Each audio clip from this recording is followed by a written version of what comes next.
He gives its nod of approval to the print explosion in fashion today. This is soap. You can wash your face with it. It can make your face feel nice and fresh and clean and dry. This is cleansing cream. You can cleanse your face with it. It can make your face feel nice and soft and smooth and greasy. This is Bactine medicated skin cream. It is a new thing. It is a washing cream. You wash your face with it. It makes your face feel nice and fresh and clean and nice and soft and smooth and not dry and not greasy. And while it's at it, Bactine is also antiseptic. It cleans deep down to pores and makes your face feel safe from ugliness-causing germs and bacteria. Bactine does a lot of things that soap and cleansing creams just can't do. But it doesn't get rid of freckles either. The washing cream.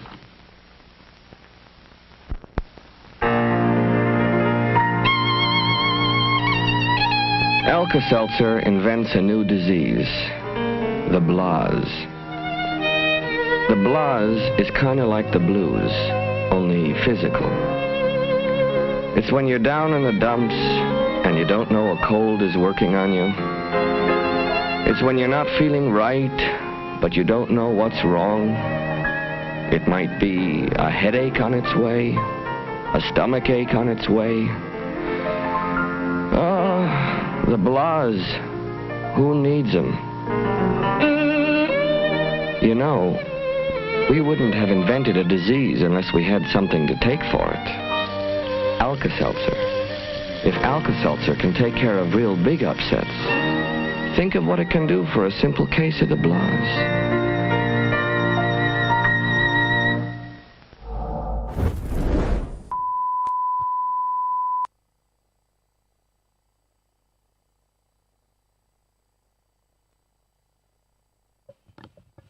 What up? Well, I wrote this song for the Christian youth. Oh, yeah, they pulled us. us. Kids the Christian truth. They if you want to pulled reach us. those kids on the street, then you got to do a rap to a hip-hop beat. So I gave my sermon an urban kick. My rhymes are fly, my beats are sick. My crew is big and it keeps getting bigger. That's 'cause Jesus Christ is my nigga. Let's go. Woo!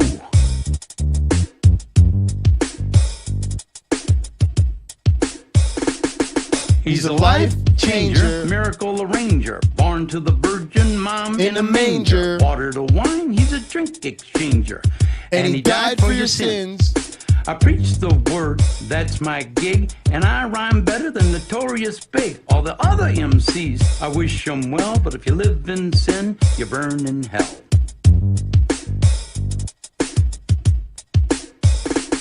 Now I'ma pass the mic to my lovely wife. She's a fly MC and the light of my life. So to bust the rhyme without further ado, take it away, Mary Sue.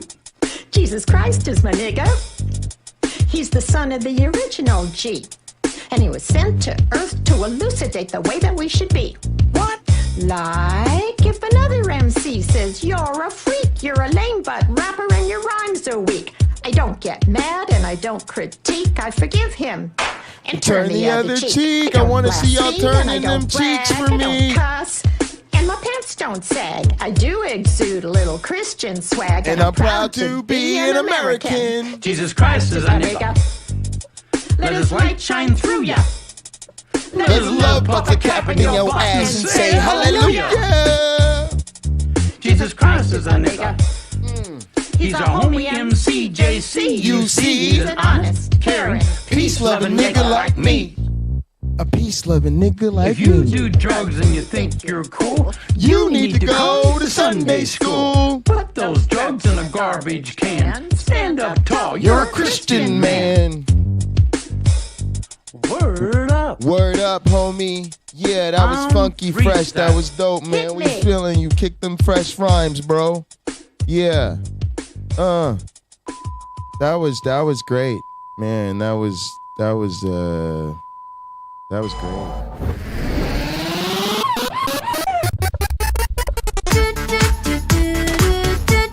Get your steps in, y'all.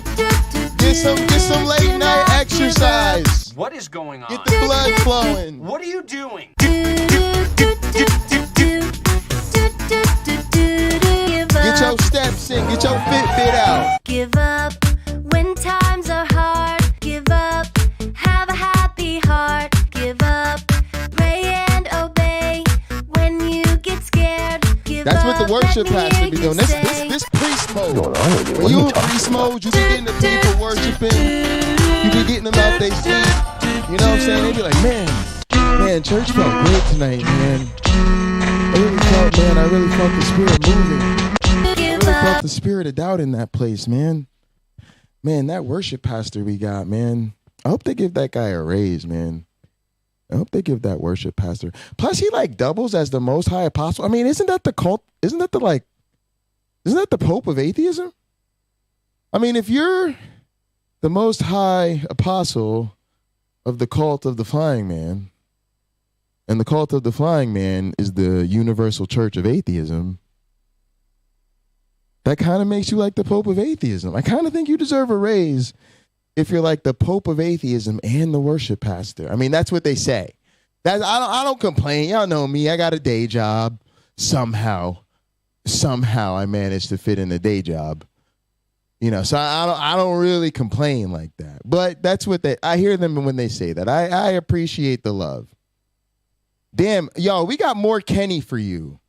We are deep. We're deep in the Kenny around here. We got so much Kenny. We have omega levels of Kenny. You catch that? You like that one? Oh, yeah. Omega levels of Kenny. Did you catch it? My question is, what did you catch it? Hang on, I got to do it 3 times for the theist. Omega levels of Kenny. I know the atheist got it the first time, but you know the theist got to hear everything 3 fucking times up in this bitch. You're like, wow, I see this is true. As a Christian, you believe in something called sanctification, that you grow in your knowledge. You're constantly looking at the Bible. Y'all, we're going to do something real different tonight. I'm about to do something real different. Right. We're going to do a whole something different, y'all. Something wicked this way comes. Let me word this different. Like when you tried to read it and you were like, I'm not sure this is really... I'm not sure this is really... At some point, there was like an illumination. In other words... It's like, wow, okay, now this makes sense. So get the spirit. Do you believe that's a bop. No, I can explain that naturalistically. It's just as you mature, you understand things better. No God required.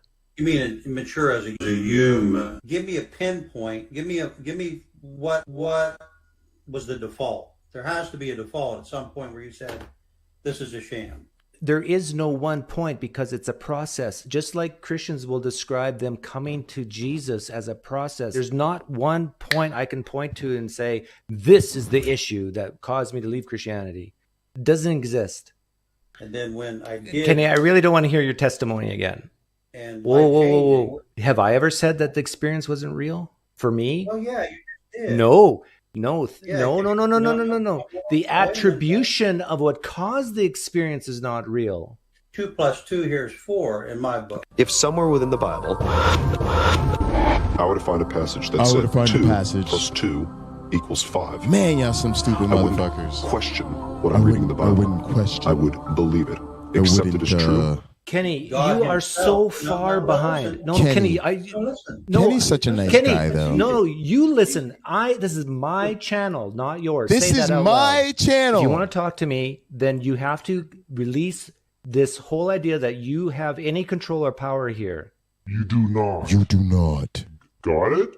So if I say stop preaching, you stop preaching. When I say you don't think for 1 second that's keep preaching, I mean keep preaching. Don't you think I need you to feed the algorithm. I need the most chat activity possible. Don't you think that's you don't think. Go ahead, drop a quick sermon on us. What you're trying to do, Kenny, is you're trying to see, this is why Doug's an atheist. He was taught the wrong Christianity, right? That's what you're trying to do. No, sorry guys, I'm not taking any calls. I'm not taking any more calls. You know? All right, guys, I changed my mind. In the spirit of Doug, I'm not taking any more calls. Bye.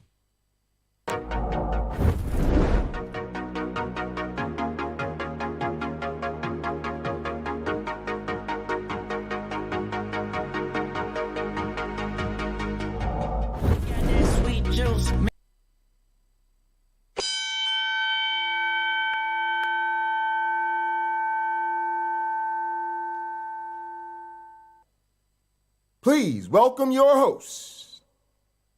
Nano makes this stuff, man. The wise man. It's Nano's brilliance. But we don't know where he is. Like most tragic artists that are super brilliant, Nano just disappears. Man There's an APB out on Nano. This is an official wellness check. We have not seen Nano in a long time. Where's Nano? The most entertaining man in the Nano is history probably shooting heroin, working on a feature film. He is the virtual visionary, Mr. Dual PhD himself. Please give it up for the architect of the atheist apocalypse, the only man to have his vestments blessed by Pine Creek, the most high apostle that's me. of the cult of the flying man. He is none other than the Outlaw Prince. The Outlaw Prince.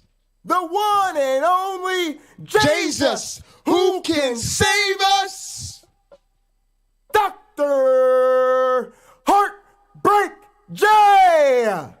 Pocket Locker BUNDY. Are y'all ready for the show? Are y'all ready to whoop Ken Hovind's ass in a few weeks? Are y'all ready for what we got going on this Friday? Are y'all ready to finish up this motherfucking presentation? Cause if so, you wanna praise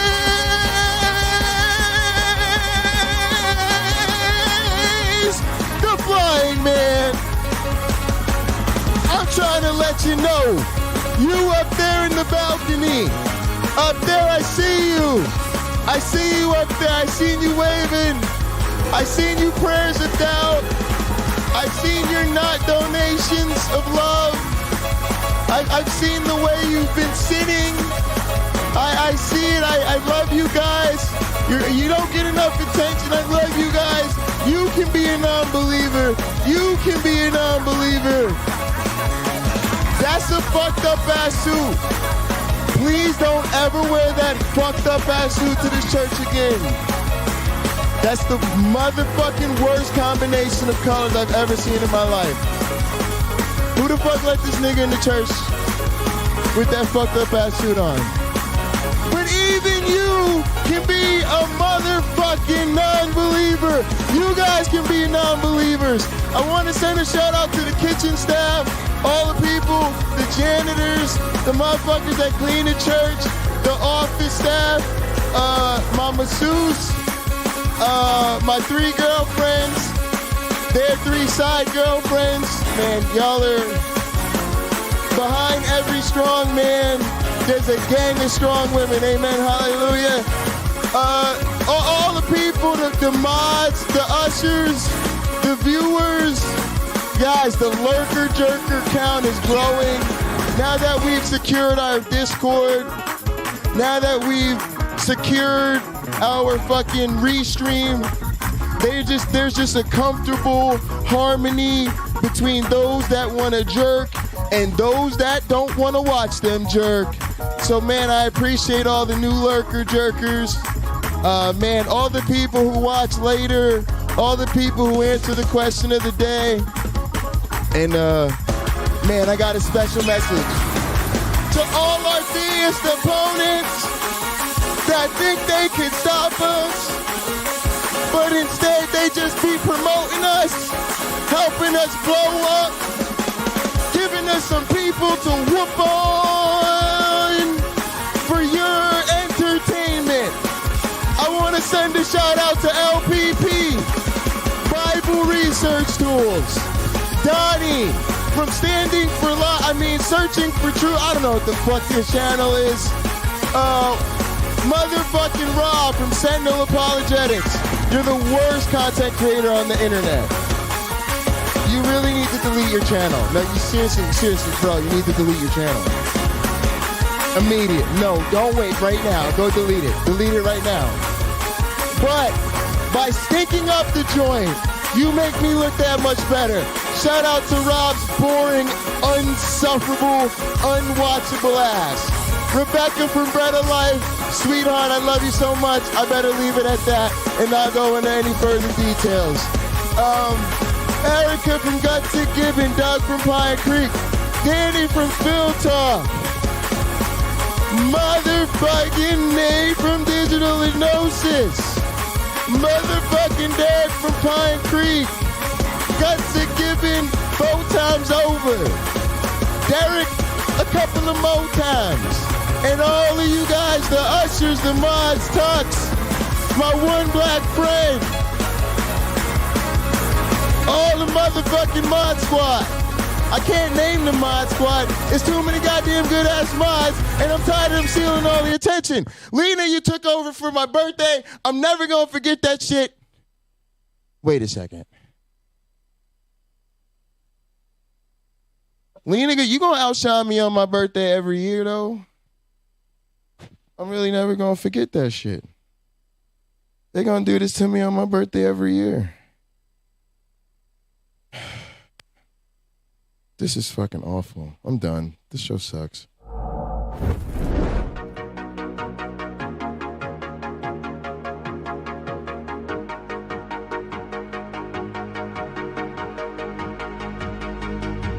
She got that sweet juice, Minute Maid, some of out that lemonade. Take a sip, blowing purple clouds, taste like lemon. Welcome, welcome, welcome, folks, to the ultra special late night reboot of Late Night Counter-Apologetics, folks.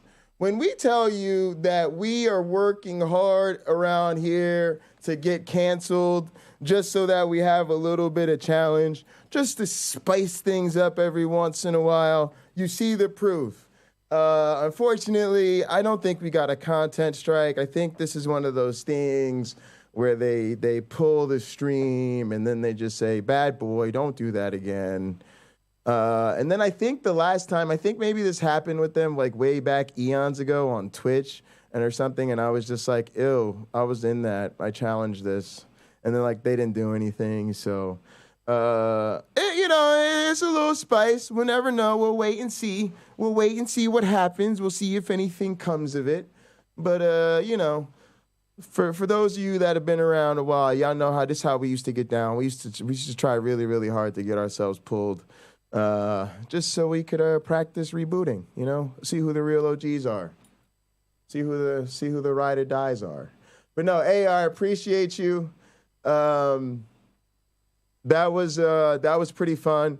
So the one thing I was, of course, trying to highlight is that Rich had me in that, of course, just out of sheer being a great guy. And that was super fun. I was really glad that you found that. Totally worth it. Totally worth it. And yeah, it was fun. The unfortunate part about that, guys, is we didn't get to meet Morgan Freeman, right? So you can literally say we've done work with Morgan Freeman, but we didn't meet him because he just narrates this shit.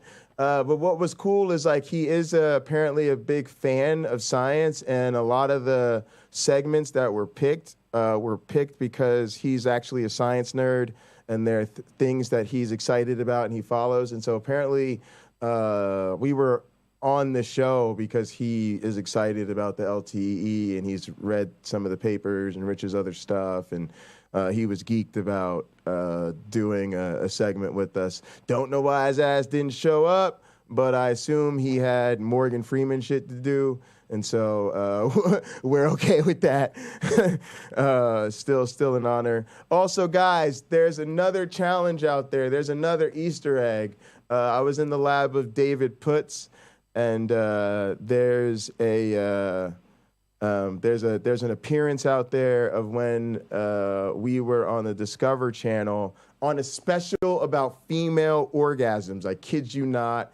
That was also narrated by a celebrity. We also didn't meet them, so I kind of knew that was standard operating procedure by that point. But there was a lot of feature of me, and there's a bonus in there. I'll give you a couple bonuses for that Easter egg. I also had crazy hair at that point. David Putz, my advisor at that time, is featured in like a nightclub, which was like a great setup for the type of research I really wanted to do, which is like behavioral stuff as a dating coach. So it was a really huge thing for that. Like he said, he also says, because they feature me at some point going through our protocol. So you guys can actually see inside the lab I worked at Penn State and some of the protocols we used in our research in human sexuality. And it is a special about the female orgasm. And one more bonus in that one, folks. My Jesus wife is in it with me. Yes, I had a Jesus wife. What is a Jesus wife, you might ask? Me and a young lady fell in love when I worked at a church. She was on a mission trip to the church I worked at in Newark, New Jersey. She came on a little field trip, little mission trip to the hood. She fell in love with all the little black kids. She wanted to stay. Our pastor was off on some trip. She was like, oh, I want to move here and work with you guys. It was kind of my job as one of the leaders to sit her down and be like, no, you don't. You need to go back home, spend some more of your dad's money, chill out, realize we live here, bitch, in Newark, New Jersey, in the hood, with these kids every day. This some real shit. Glad you enjoyed your trip. But nah, you don't really want to do all that. Of course, she was inflexible, but we did fall in love, and we got married. We had a wedding. We never legally got married because we were just rebellious. Like, we don't give a fuck, you know. We got married in front of our friends, family, and God and all that shit. And then when it didn't work out, it ended up being pretty convenient because we didn't have to deal with the divorce papers. But everyone remembers the very real wedding that we had. It was actually awesome. It was a community wedding in Newark, New Jersey. It was in the church that we worked at. And all the kids like from the program were like in the wedding and stuff. It was super cool. Then we went over to Jersey City and we did the reception at my grandfather's church. So we got to throw a little bit of family tradition in there. So we did the reception. We got like this dope ass Portuguese barbecue for the reception. Did it at my grandfather's church, and then my dad got us a night in the presidential suite at the Robert Treat Hotel. So that was amazing. It's like literally a suite that presidents have stayed in. It's called that for a reason. It was amazing. It was the fucking sickest hotel suite I've ever been in my life. It was like a little home. And then there was like a rooftop, like private rooftop access, and you could go look over the city and shit and talk about the skyline I helped Cory Booker change. It was fucking fantastic. So that was fun. And yeah, she's in that video with me. So you guys can go take a look at Professor Quagmire, pretty much. You guys can go take a look at that. If we can find that, you'll get to see my Jesus wife. So shout out to Jeannie. I think she's recently remarried, and we're totally on good terms, and our families are big fans of one another. So I think we'll always appreciate each other for giving it a go. All right, so that's what I mean by Jesus wife. You got to explain that to people. They're like, what do you mean by Jesus wife? And then you tell them the story, and they're like, yeah, Jesus wife. Yeah, let's go with that, Jesus wife. That's a pretty good, concise way of describing it, actually. Also wanted to send a shout out to Rich Lenski. He's an incredible advisor. I wanted to mention, it was really funny. Y'all saw kind of me laughing and dancing when Morgan Freeman said that Rich's legacy and work will live on long after he's done because of all the people he's trained. I had the distinct privilege of actually nominating Rich for, I'm gonna brag about it. Never mind, we're not gonna tell a story. But I nominated Rich for a outstanding advisor award one year at Michigan State. Of course, he won it. I'd like to think rather easily, but I had the privilege of nominating him and writing the letter and all that kind of stuff, and it was kind of my idea, and I came up with the gift to get him and the party and all that kind of stuff.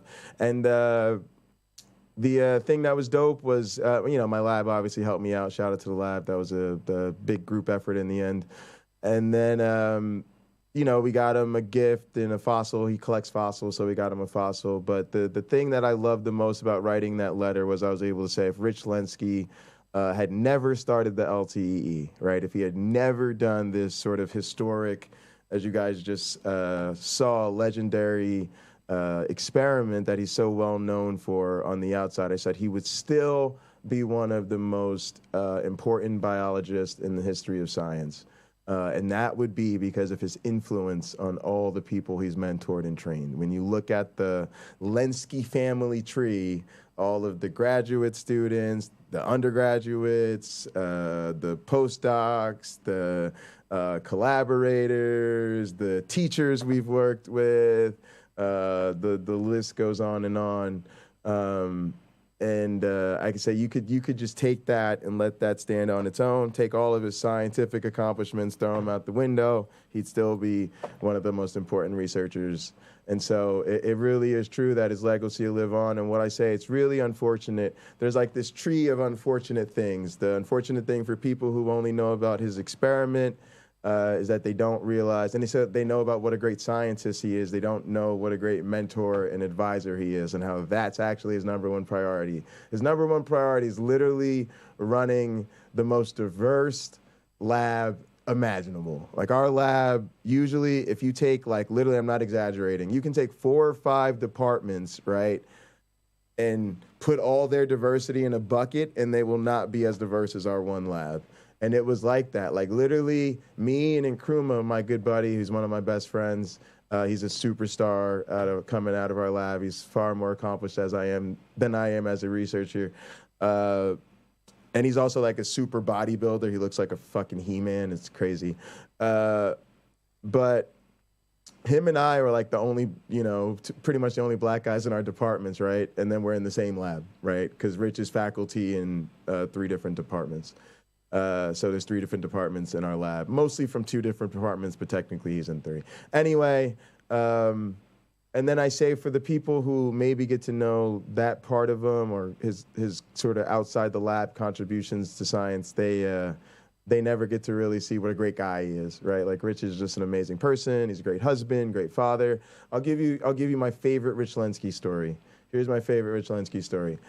He sent me to this workshop in Guarda, Switzerland. It's amazing. It's why I'm hoping he'll pass that assignment on to me. I'm hoping he'll, when he retires and looks for somebody to take his place in the rotation of faculty who do that exercise, I hope he'll let me go. You go to Guarda, Switzerland for a week. You work with biologists from all over the world to come up with a proposal with other grad students. And you're no libraries, no internet, no resources, like nothing, no papers, nothing. You just have to do it from sort of like groupthink, like working together throughout the day, and it's a tremendous opportunity. And you have to deal with your language barriers and all types of shit. It's unbelievable. But anyway, I was in my first or second year in the lab, and I remember there was some really faculty that were important to me. One of them who I had a pretty close relationship with. And I'm halfway across the world, right? And these people who are going to tell me stories about Rich, they've known Rich, for decades. I remember none of them talked about his science, right? Most of them talked about how much he loves his wife, right? And I never forget that. Like, dude, I'm halfway across the world. I'm with some of the craziest biology nerds. Of course, they could talk about Rich's accomplishments, how much he inspires them, and they did mention those things from time to time, but to a person, everybody wanted to impress upon me what a great husband and father he is. So that's the type of guy Rich is. And so when you have the great fortune of being one of his grad students, you're welcomed into the family, and we're there for holidays. And our favorite memory is probably Thanksgiving. Favorite memory with Rich would probably be Thanksgiving at the LNCA household. There was a bunch of us there. That was just awesome. But there was a bunch of parties like that and super fun stuff. So that's what life is like with Rich. Same way with Rob, my teaching mentor. Mike, my current mentor, is the same way. It's a really, really, really big type of family atmosphere. So I have some great mentors: David Putz, Cory Booker, my dad, my mom, obviously.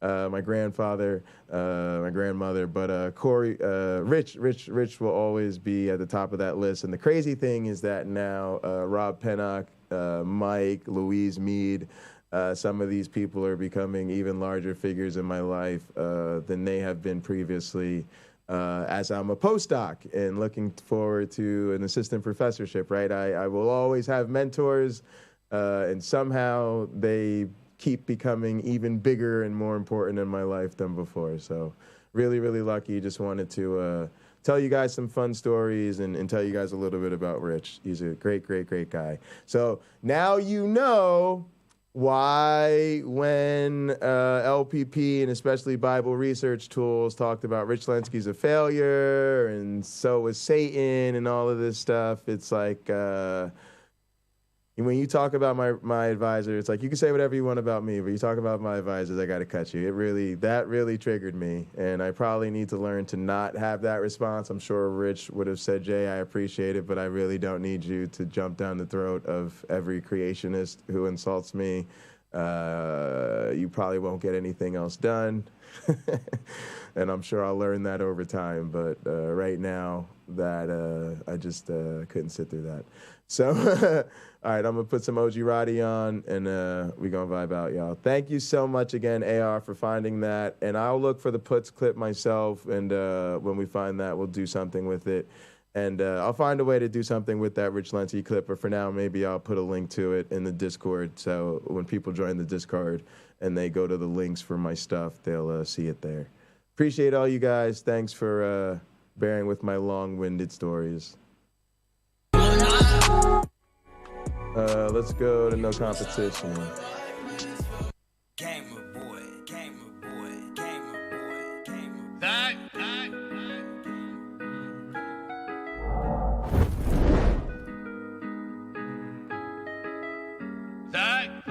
All right, I think we're good here too. Let me see. I like this. I like this. I like this. This all looks great.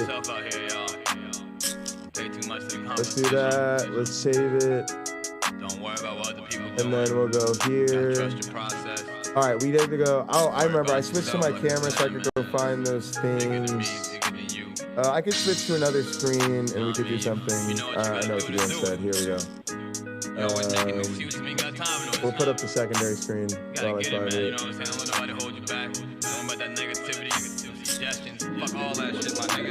Fuck all that shit, my nigga. No competition. I'm feeling so fabulous. You niggas mad as shit, but it do not matter, kid. So what's the comparison? You niggas ain't zagging yet. Tell your homies stop gassing you before we pull up and embarrass you. No competition. I love it, that battle shit, that East Coast shit. We ain't fucking with your crew. There's one crew in the whole world that matters. It's my crew. If you're not with us, it is some us and them shit. I don't want to hear fucking shit about tribalism. Yeah, it's motherfucking tribalism. I'm tired of my motherfucking enemies. I will not love my enemies. We out here to destroy these motherfuckers. The fuck is wrong with you? We only be dancing to get ready for war, y'all. Zagging on them. Right? Get in the way, leave me no options, man. I wish it was different, but it isn't. Then we pull off in a race competition. I'm feeling so fabulous. Look at this. My man Jonathan Sierra, my homie running for city council in North New Jersey. Look at the brick city shining. Look at the brick city shining. We high and low. That's right. That's what Jay's known for in Brick City. I'll be at City Hall. Catch me with your mayor. Catch me with your senator. What's the comparison? Catch me with your councilman. Hold up, then I'm gonna switch it up. We pull up and embarrass you. Yup. Catch me zagging with cuz. Catch me with the corner boys. We do it just because. We ain't fucking with y'all. We take it to the top. Then we on the streets. We can get a political speech. Doing that shit on the beat. Let's go. OG Henny. I wasted some time, I never get back. Like, why I do that? You niggas be bitching, it's just to be seen and put on the map. I only know some niggas who know how to spin up a check and get it right back. No competition. I'm feeling so fabulous. And you niggas mad as shit, but it do not matter, kid. So what's the comparison? You niggas ain't zagging yet. Tell the homies stop gassing you before we pull up and embarrass you. No competition. Yup. I'm feeling so Ooh. fabulous. Yo, that's the message for Kent Hovind and Donnie. Kent Hovind. Listen, you need to tell your homie Donnie. Before we pull up and embarrass you. Yup, tell your homie stop gassing you before we pull up and embarrass you. Nigga, ain't no competition. I might y'all, Donnie, let me get some entrance music so I can play that, yo. Tell your homie stop gassing you before we pull up and embarrass you. No competition. I can't sing, but tonight I'm gonna try. She got all the things that I seen online, but the one that I'm with gon' ride for life. The problem really is that bitch first wife. Now, hold up my wife for your back. We gonna go after this song. The ones on the gram got This song is a bop. My girl, she loyal and lavish. She ain't showing off her ass. She'll never love her status. If she did, it wouldn't matter. She do her, not do me. I met a shorty through a link. Now we linking for some drinks. Conversation kinda vingin'. First day, last day was in the base. On some MySpace top 8 shit. Headshots her favorite. The lust ain't gon' save us. Headed home to my main chick. That Chronicles of Narnia. Yeah, she might do some complaining, but I'd rather her than a fake chick who stuck on herself and she brain. I'm about to play it after this. Focused on loving the same way. Don't got no time for the games, babe. We getting no fucking lame shit. But tonight I'm gonna try. She got all the things that I seen online, but the one that I'm with gon' ride for life. The problem really is that bitch first wife. Real talk. But tonight I'm gonna try. She got all the things that I seen online, but the one that I'm with gon' ride for life. The problem really is bad bitch first wife. Bad bitch first wife. Bad bitch first wife. Real problems, y'all. Bad bitch first wife. Bad bitch first wife. She know she the wife. She know she a bad bitch. We do this shit nightly. Make movies like Spike Lee. Take trips so you know that we sightsee. Shorty the wifey. Don't even need diamonds and ices. I cut off my side chicks. I love this song. There's a video of them performing this song too. It's so good. So good. That's why she gets spoiled. But love just keep us in order. I can't sing, but tonight I'm gon' try. She got all the things that I seen online, but the one that I'm with gon' ride for life. The problem really is bad with first wife. I can't sing, but tonight I'm gon' try. She got all the things that I seen online, but the one that I'm with gon' ride for life. The problem really is bad bitch first wife. Oh, that song. That's one of my OG Henny fucking favorites right there. And it's a lot of people. It's a lot. It's one of my people's favorite OG Henny song. I ain't gonna hold you. That one's a hit. What is y'all doing? Oh, here we go.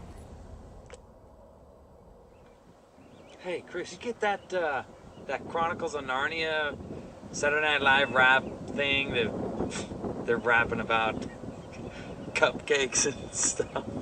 Yeah. Yep. I got it. Oh, what about the other one I sent you, the West Coast response? They're like calling them out. They're like, what? East Coast, West Coast? Yeah, I got that too. You don't think it's funny? It's not about whether it's funny, okay? It's about East Coast, okay? Yeah. Right? West Coast, right? Yeah. What about here? This coast, the middle, Muncie, Indiana. What about us? I never thought about it like that, Chris. No, Think about it. Think about it. No, don't do it. It matters. Do it.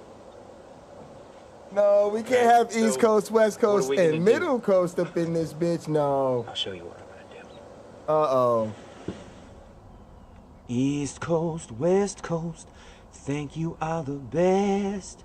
But you gotta see how we do it here in the Midwest. No. Straight out of Muncie, state of Indiana. Start a day of fright with a shot of Tropicana. Yo, Kirby, yeah, see? Now what's the plan? I heard that the Elks Lodge is having a dance. Yo, that's sweet, but right now I got a craving. Let's hit the Bob Evans for some biscuits and gravy. Kirby loved gravy like Heath loved Jake. So fuck your coffee bean and motherfuck your cupcake. The dance is at 6. We need boutonnieres. We ain't got time for that. We got to get to Sears. Cause at the Elks, suits is required. I take my nephew Chase so's I can get inspired. Yes. Hells yeah. Muncie Mall's where we shop. Forget your Hamilton, 2 quarters, get you a pop. The Midwest is wholesome, but we're not squeaky clean. I get with the Olsen, you see what I mean? Oh yeah. Lazy Muncie, the corn and the grain. Crazy Muncie, man, you know it's insane. We stays in Muncie, it's in our veins. If you don't like it here, move your ass to Fort Wayne. In the Midwest. Dope threads. Let's get our portrait taken, cause tonight we're getting footloose like our boy Kevin Bacon. We don't need no Google map. What the hell's a Thomas guy? I've been rolling down Medallion since I was 4 or 5. Medallion. Everything's on Medallion. Yo, Kirby, man, they ain't respecting us, man. You gotta tell them about all the homies that's from Indiana. Break it down. It's Letterman, Mellencamp, Scatman, Crothers, Larry Bird, Beverly Roth, Axl Rose, Mrs. Brady. That's a word. But the man we respect, cause he stayed where we at, is a homie Jim Davis. He made Garfield the cat. Yeah, let's get it. Yeah, that's a big deal right there. That's a huge deal. Legendary, epic, nothing bigger. Nothing bigger ever. Thank you so much. I'm such a Garfield fan. I'm a Mark. Right. Hold on. Thank you, sir. Hold on, I gotta pause it. Wow. You know, this is like the fucking Rittenhouse rap, y'all. Where I hate to admit something's fire, but I have to admit that this is fire. And just when I wanted to pull some straight East Coast thuggery and be like, nah, just on some East Coast thuggery shit, you know, some East Coast niggas pull up on some Midwest niggas, right? We don't really gotta fight. We just gotta be like, look, nah, we're not gonna let you. Nah, we're gonna keep it East Coast, West Coast. You guys understand? And you know the Midwest, they ain't trying to really start no shit with no East Coast niggas. They'll be like, you know. But this is no pun intended. This is a trump card right here. I'm serious. You guys don't know this about me, but I'm like a huge Garfield fan. Like anytime I meet somebody who has a big orange cat and they don't name it Garfield, like they gotta have a fat ass. If they don't have a fat ass, I'm off rip not speaking to them. And if you're not a female, then nah, I might just shoot you on sight. It's just such a wasted opportunity that's not worth me. And like I had a girlfriend with a fat booty, so you know she had a fat cat, and I always called it Garfield. I refused to call it anything else. And I got it lasagna for Christmas because I'm dope. Because that's how I get down. True story. All right, so I had to pause it. I wasn't even going to be able to focus on the rest of the fucking song after the Garfield drop. The Garfield drop, literally, my head exploded. I had to hit the pause button. Couldn't focus. Man, they up in here. It's officially East Coast, West Coast, Midwest. You know, the Midwest is officially in here. We're gonna have to deal with the Midwest. Matter of fact, I'm living in the Midwest. Am I gonna have to rep for? No, I can't. I can't think about this right now. I can't think about this right now. Is that it? Yeah, that's great.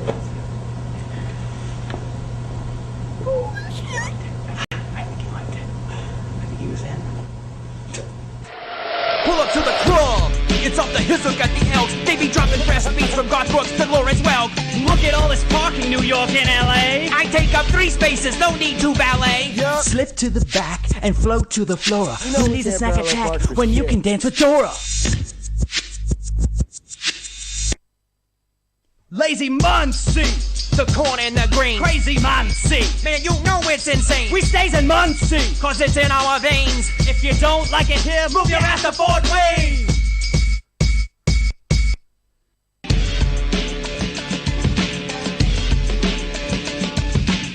Oh yeah, it's officially gangster.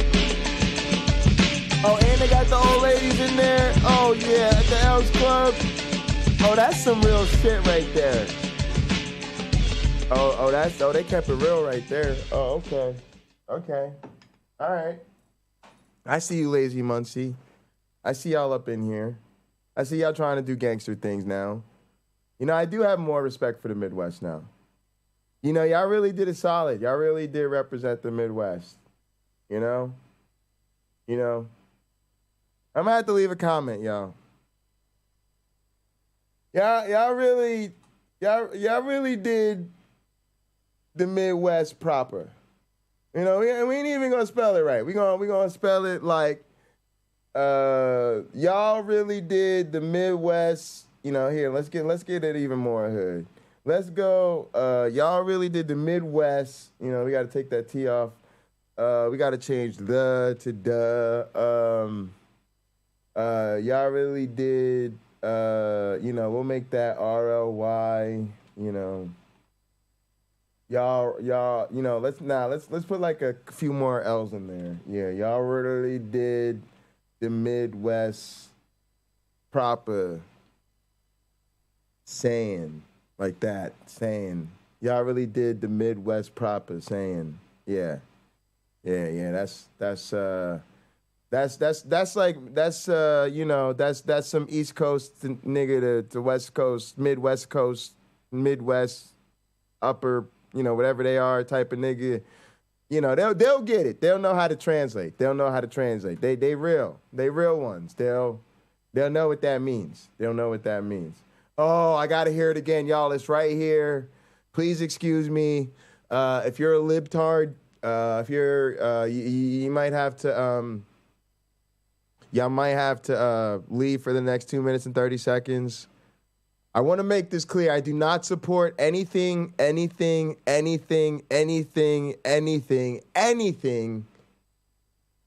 crackers with attitude, exactly. Crackers with attitude. I'm about crackers with attitude. I fucks with crackers with attitude. I wasn't ready for that, YouTube punk. I really wasn't. But y'all might want to leave for the next 2 minutes and 35 seconds because, like I said, I don't support anything about Kyle Rittenhouse except this motherfucking song right here. Oh!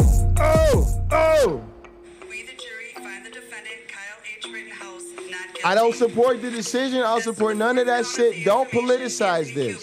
You're on the wrong mindset if you're politicizing this. Just listen to the song.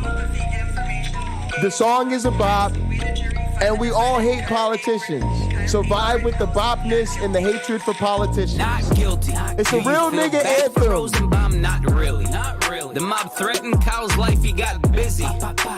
It wasn't self-defense, man, y'all silly. Y'all just want to burn the city, but it's not guilty. Shouldn't pop off, mess around and get knocked out, man. Y'all just should have walked out for your knocks off with the side. Right-wingers can make you knock. Don't get it twisted. I'm a Christian with logistics. Y'all are misfits with the lipstick, man. Oh! Okay, I just came to you gotta play that again. He said, I'm a Christian with logistics.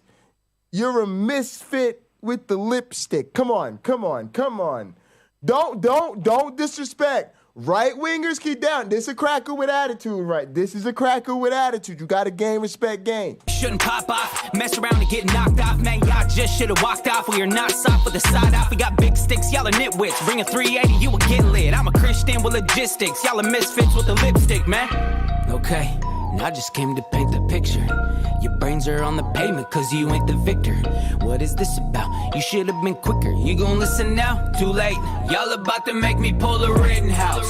Bring the muscle, pull up at a politician house. Come and take it the 2-way and make you listen now. And y'all just trying to send us to the prison house. This a mission. Y'all about to make me pull a Rittenhouse. Bring the muscle, pull up at a politician house. You know you like Come that and shit. take it the 2-way and make you listen now.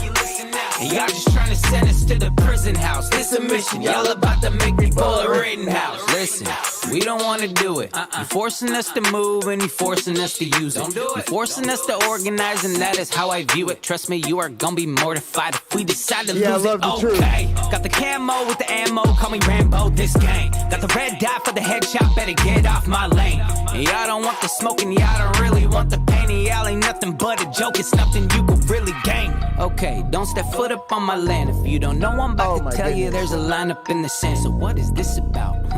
And please don't force my hand, you gon' listen now? Too late, y'all about to make me pull a Rittenhouse.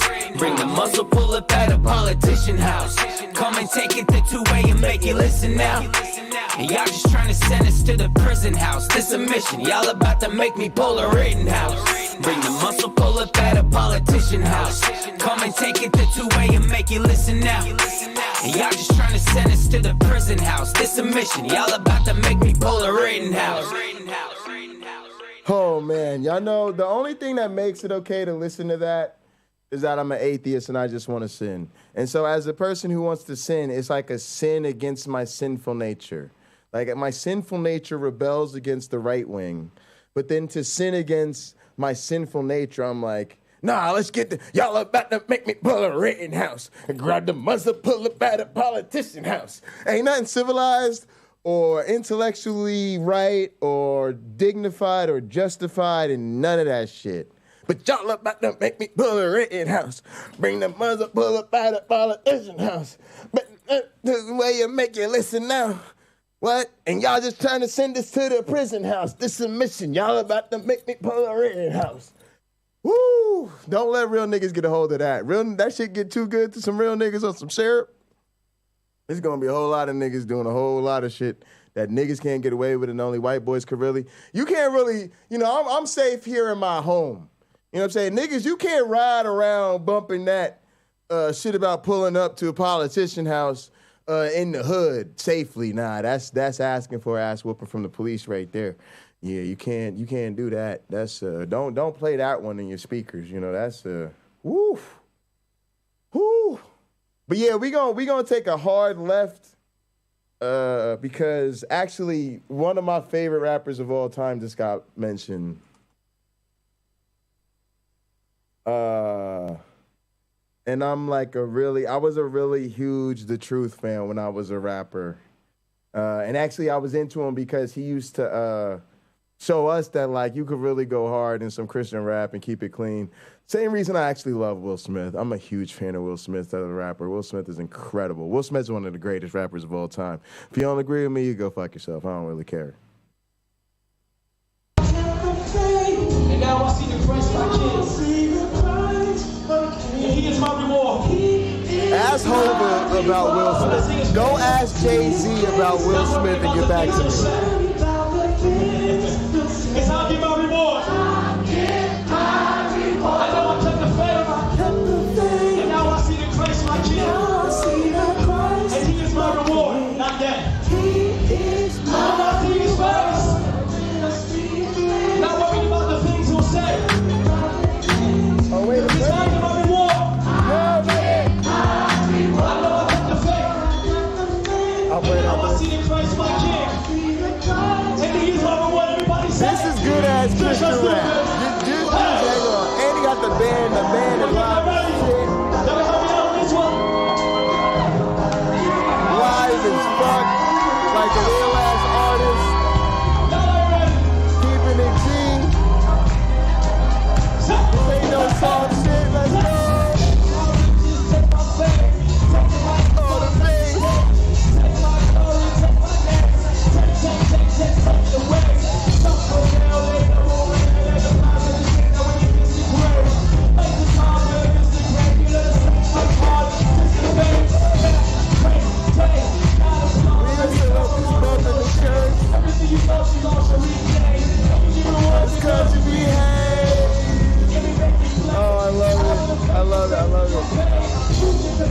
It's not a really great recording. We just used to let that shit bump because the bass is crazy on that tape. All right, this is I should play something that actually shows off his lyrics. He's really good.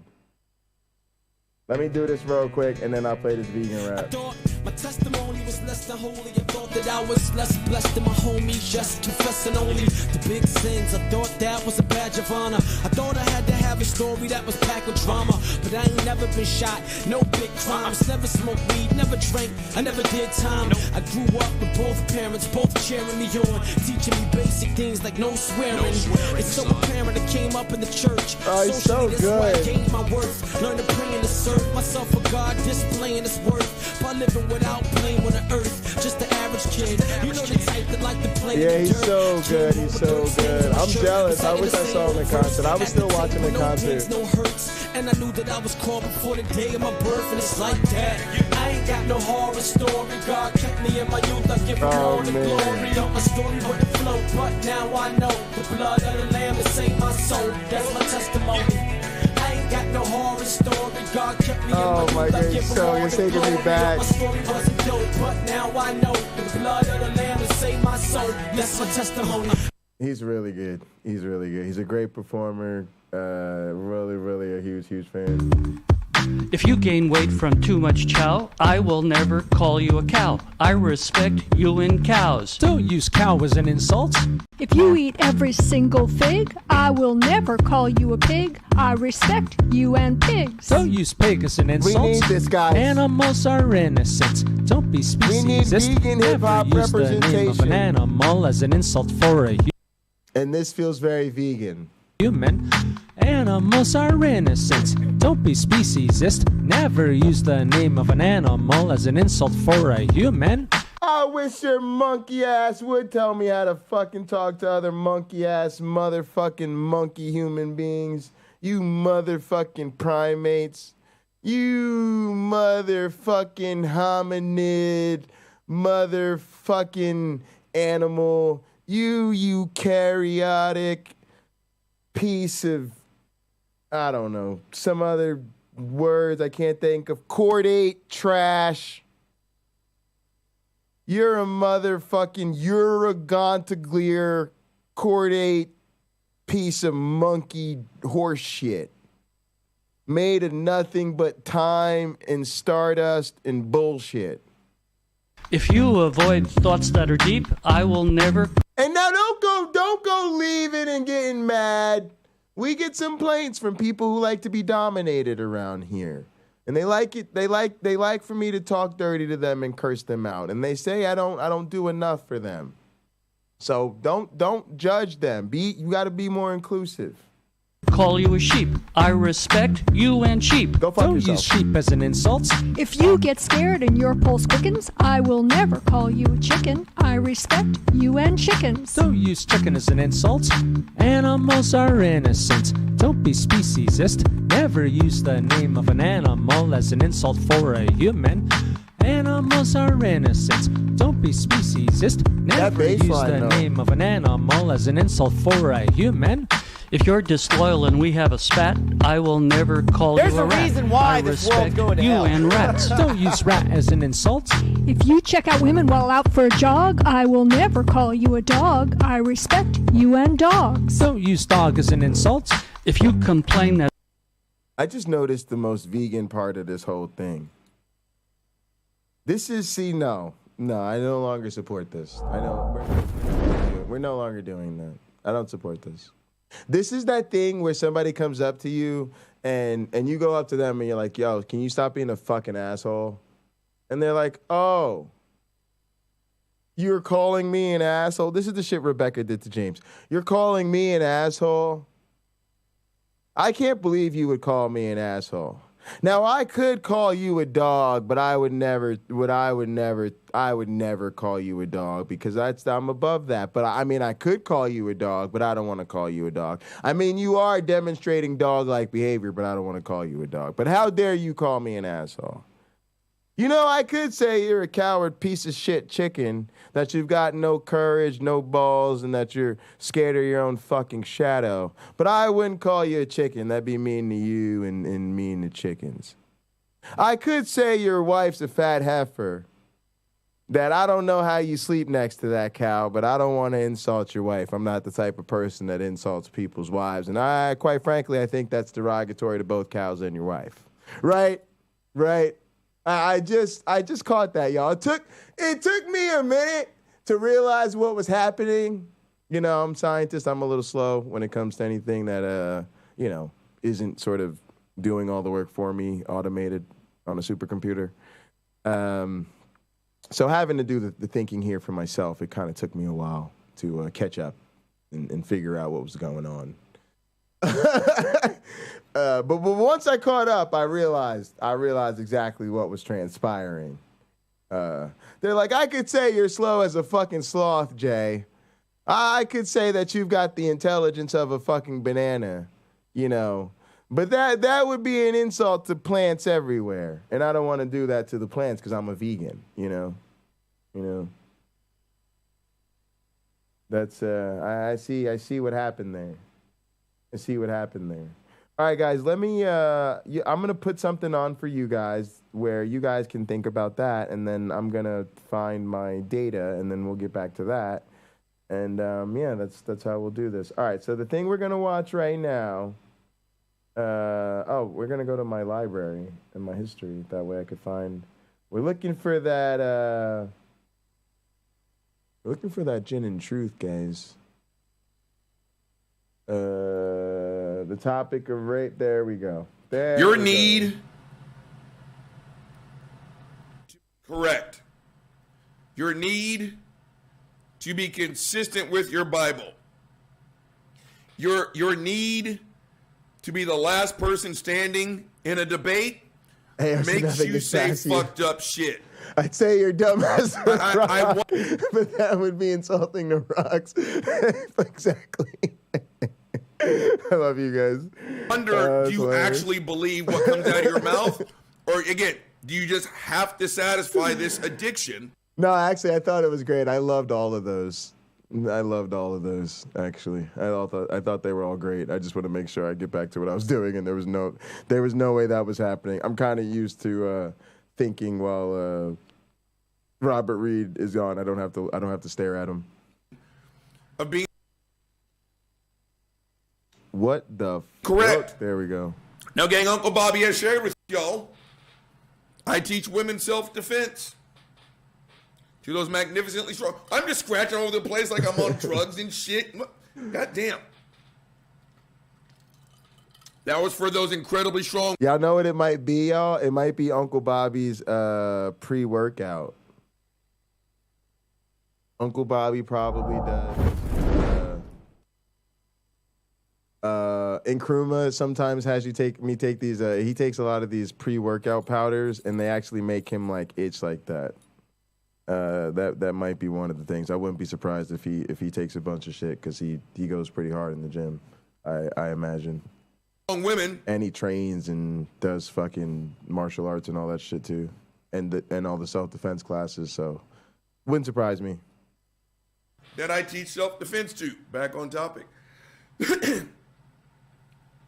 Gang, I've been doing this for, I don't know, 17, 18, I can't remember. It's more than 15 years. Gang, I've heard some of the most fucked up ass stories.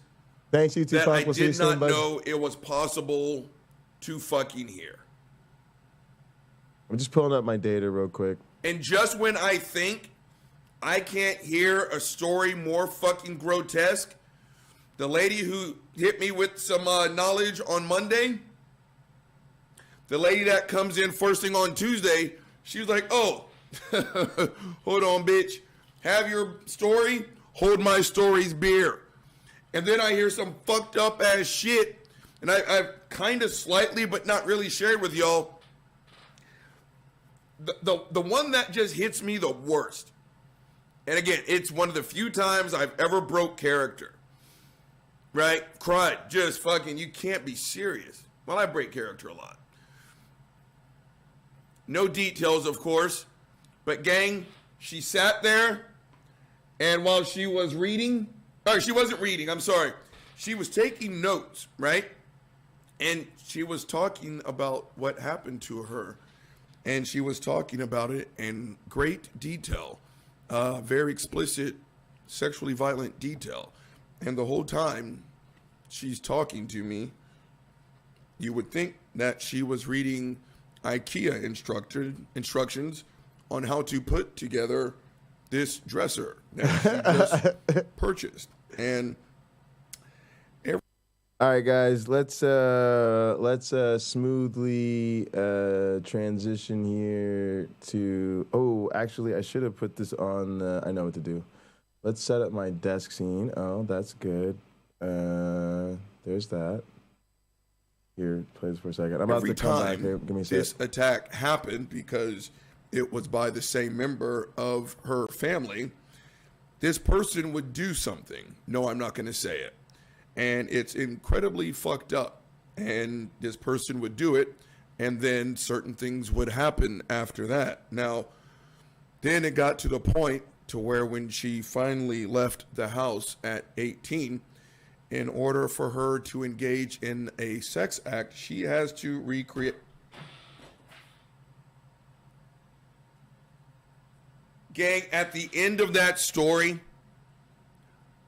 I was bawling. I mean, I tried to hold it in, and I remember she asked, Robert, is any of this my fault? Gang, I just remember it hit me like a ton of bricks. It really felt like someone had punched me in my stomach, and I had to gather myself, and I had to, again, your first instinct is to reach out, like touch her shoulders, hug her. Yeah, don't do that, gang. Don't fucking do that.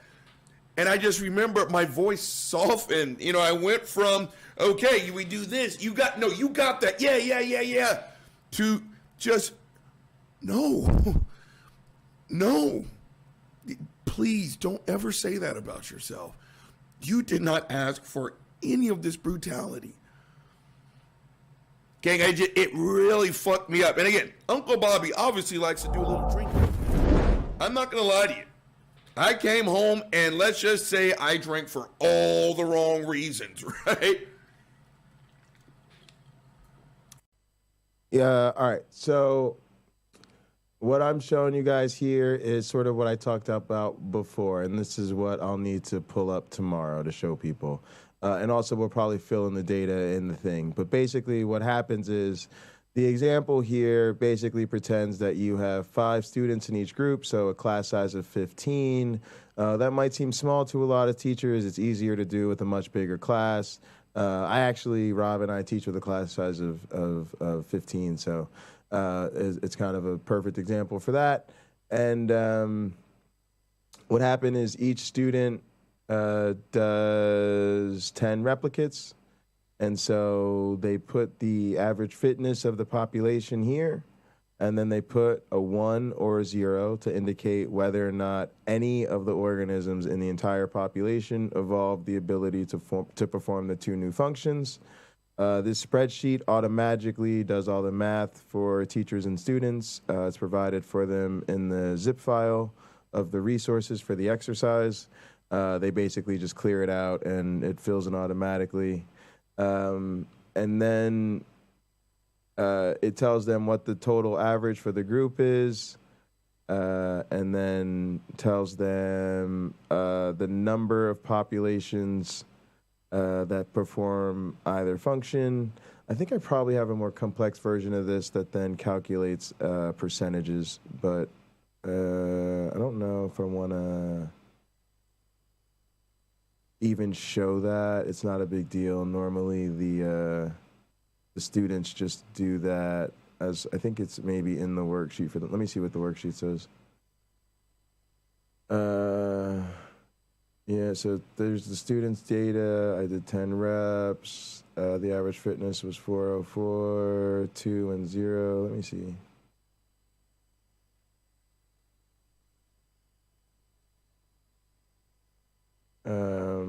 Because the student has a, I got to find the student data. Yeah.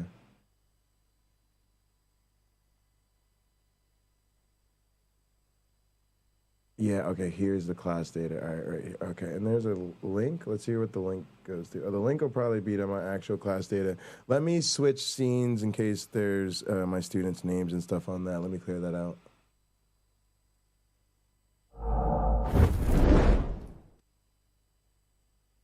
It was a fucking terrible story, gang. I guess my point in bringing that up is when you're either a human or you're a human and a self-defense teacher, no worries, or a human and you've had to experience that. And I don't want to use this. You don't take the topic of rape lightly. It's not formatted. You know what I mean? Well. And it's sad that I have to say that shit out loud. That you shouldn't take the topic of rape only lightly. their first names anyway. That you shouldn't use it as an intellectual chess piece to, you know, it was like, what the fuck's wrong with you guys? But I've had Christians tell me to my face that rape is proof that God exists. And I guess they're just so used.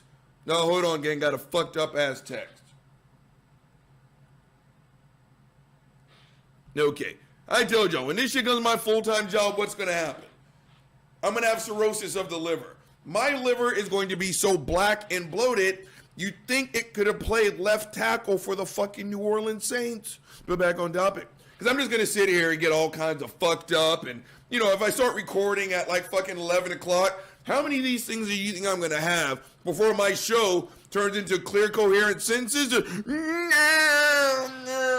Crying and shit. Yeah, me either. I don't know where he talks about it. And he sat there and he painted a scenario where he quite literally said, we might just change the topic because I don't know if he's going to go in and out of this. I don't think we finished this one. I got to go back. I don't know why it like, well, I guess let's do this one.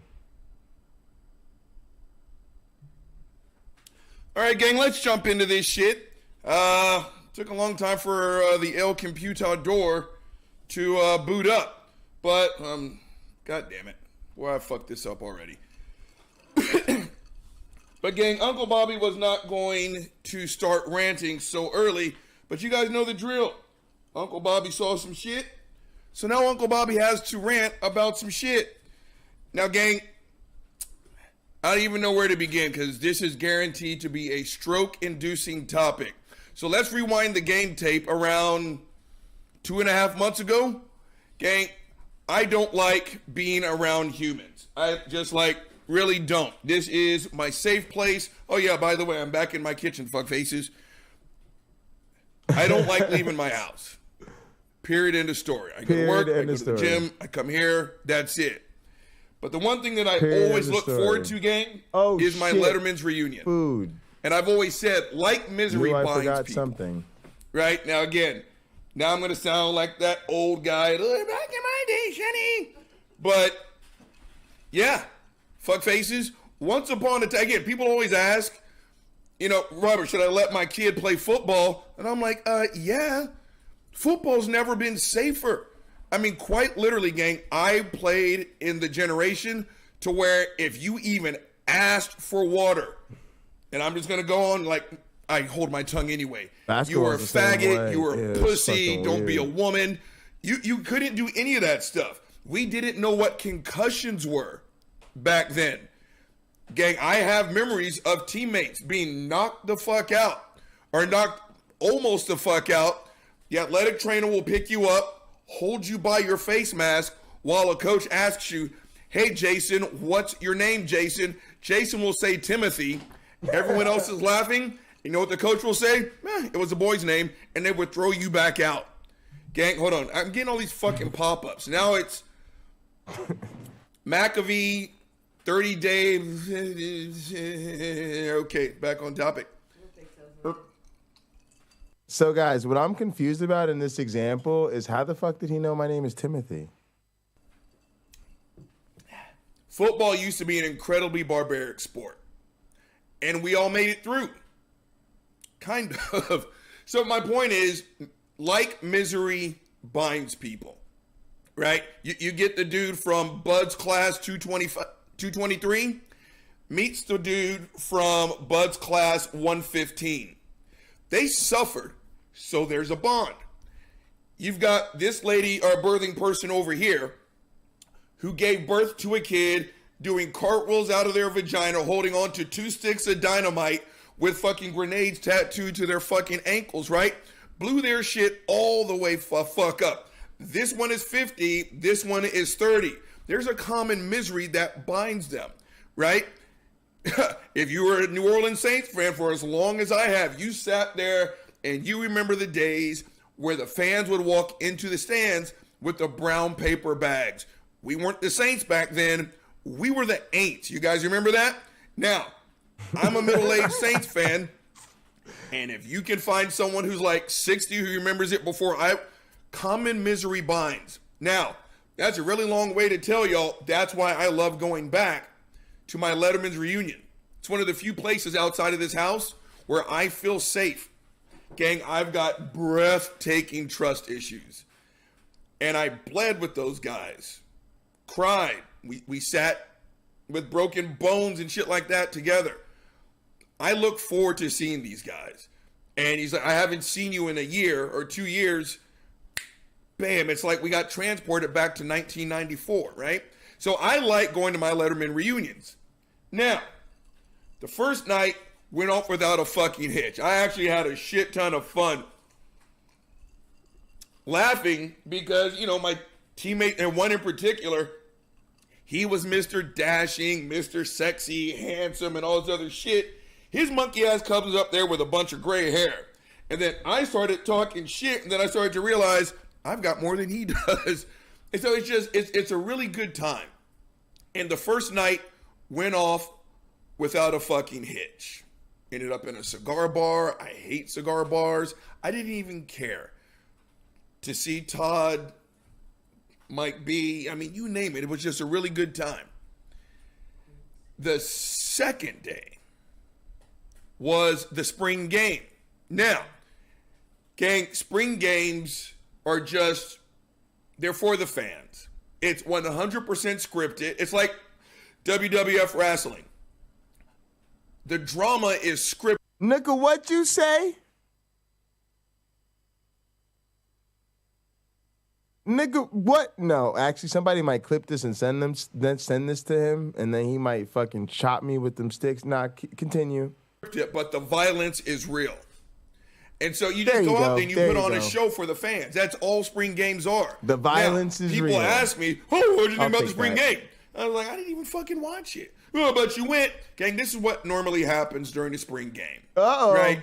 You got the people out in the stands. Those are your fans. You got the players on the field. That shit's going to go down. Hard drive. And what they used to do is put us up on the 7th floor. That's the Tea Club. Gang, the liquor would be fucking flowing. They got barbecue.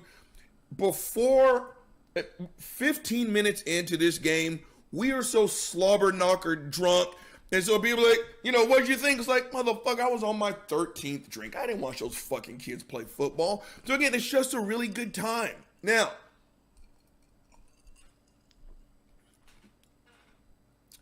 going to the spring game. Times have changed a little bit, so they weren't going to provide the free drinks and the food like they normally do. So we went to a Mexican food restaurant. Tried to go to a Mexican food restaurant before the game. Now you would think, gang, that would be about as innocent of a trip as humanly possible. Unless you choke on an enchilada and die, this should not be a dangerous undertaking. You go, you get some subpar Mexican food, you drink some overpriced margaritas, and then you go to the spring game. There you go. Okay. No big deal. Gang, I was pulling into the parking lot. Proud to be of this fucking Mexican food American restaurant here in Austin. Ooh, my. Now, I don't know what y'all call it, but we call it shooting the gap.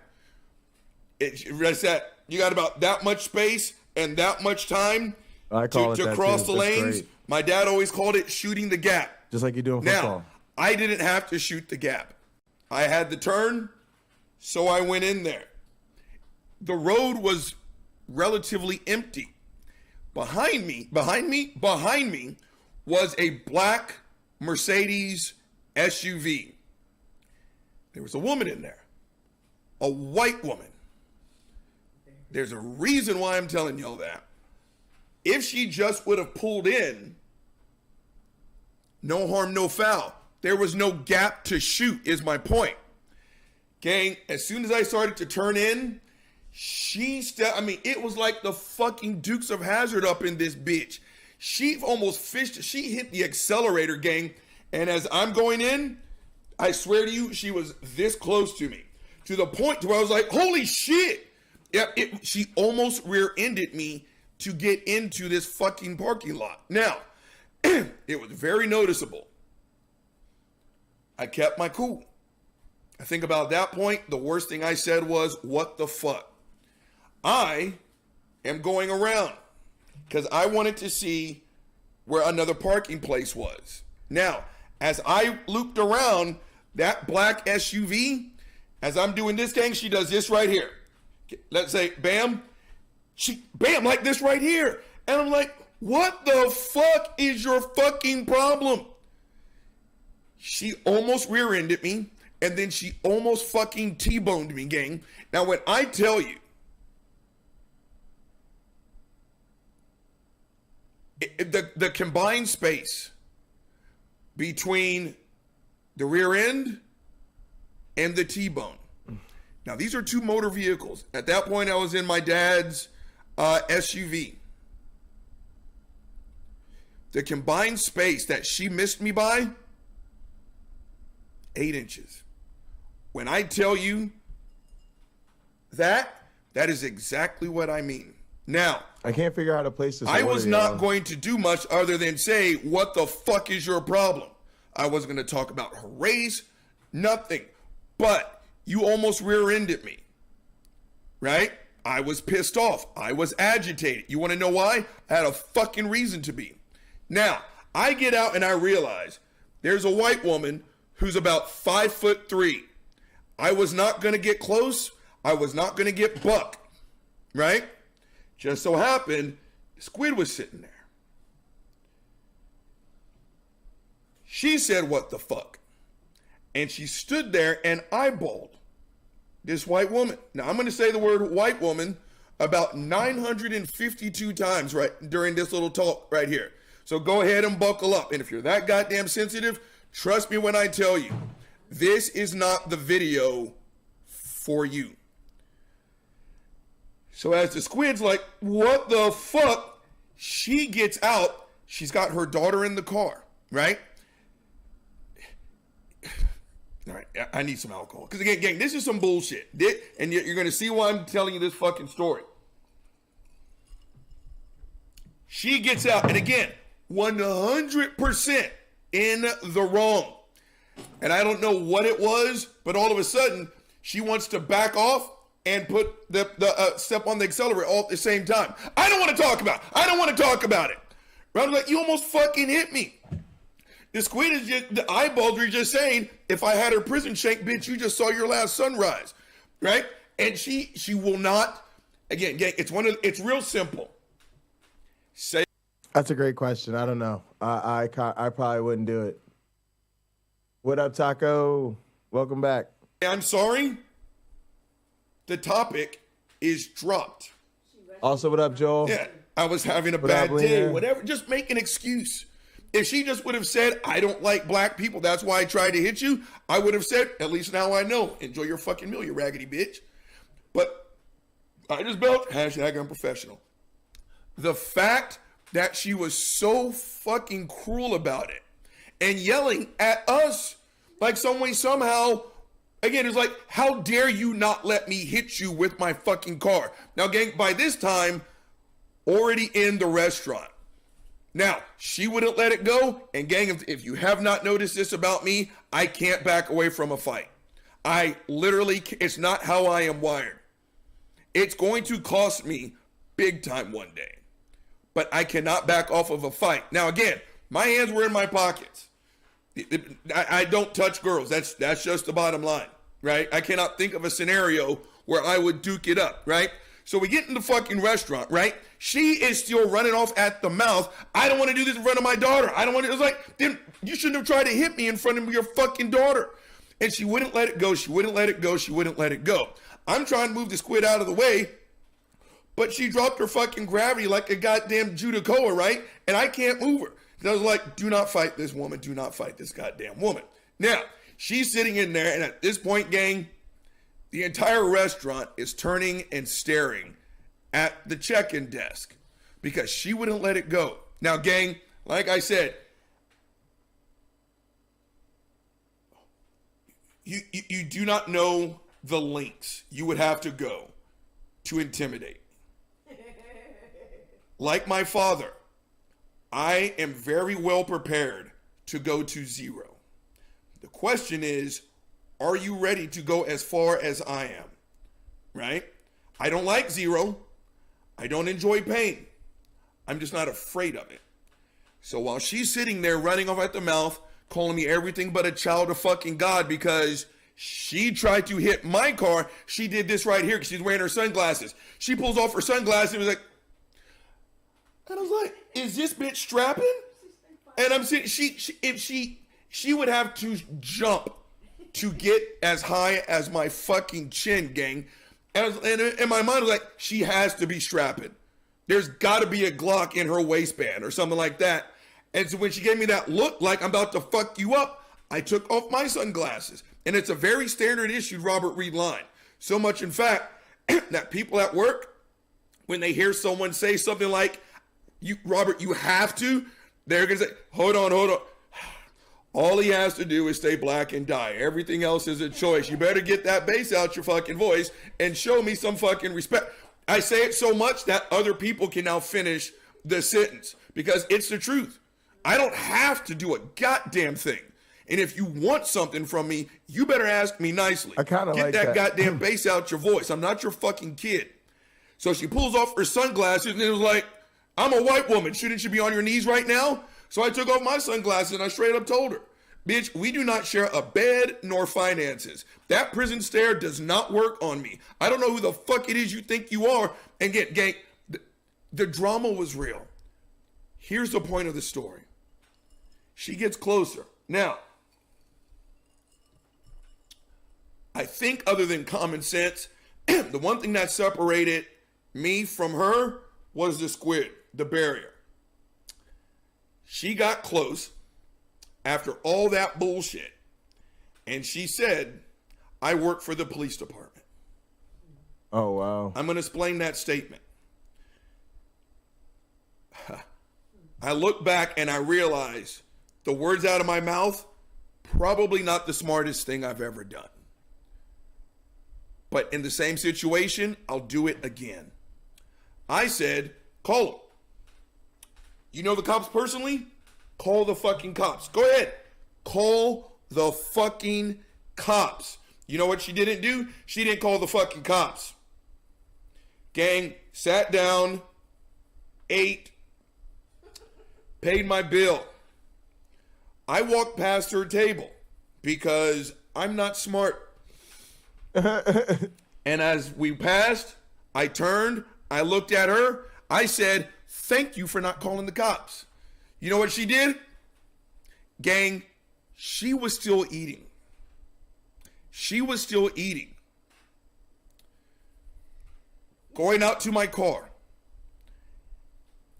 In order to do what she did, she literally had to slap down like a $50 bill on like a $30 tab so she could hightail it and meet us out in the parking lot.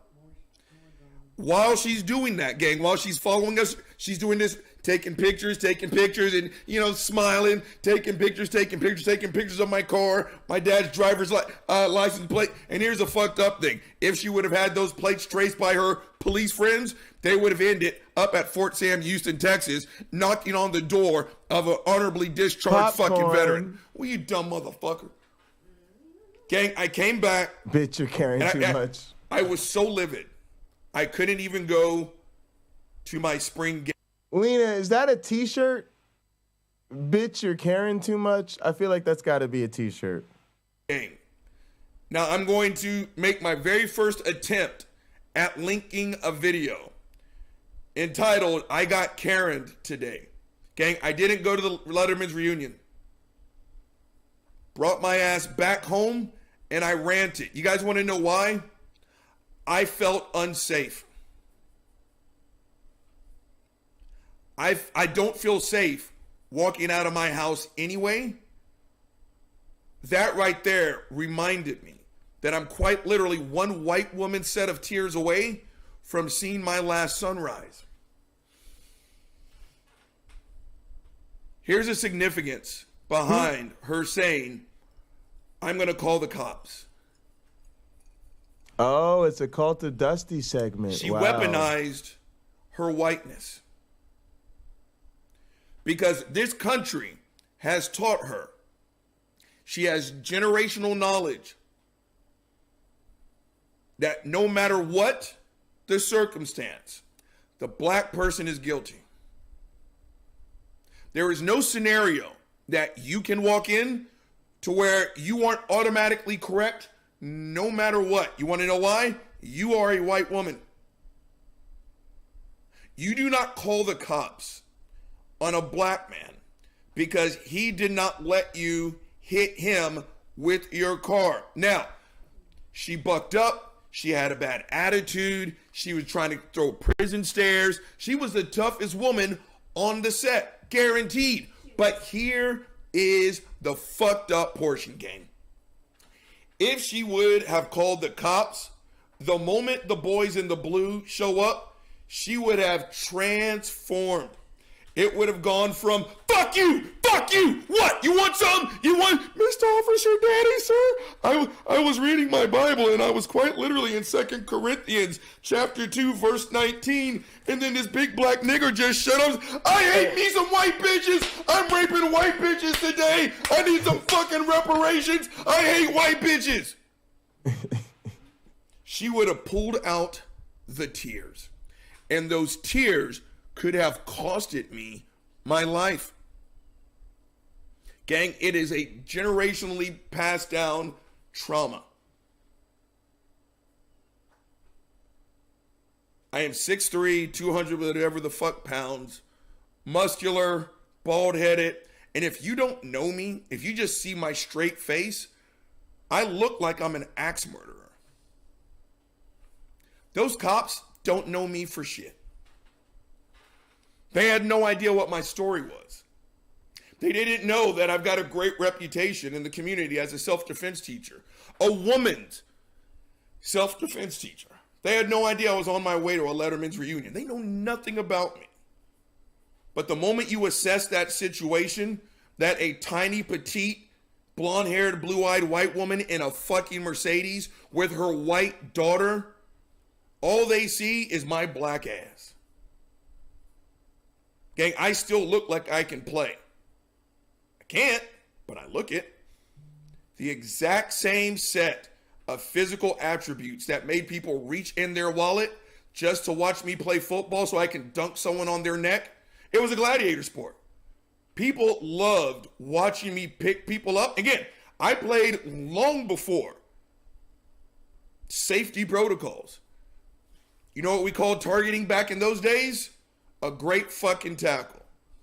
It was nothing for me to launch my helmet into the side of someone else's helmet.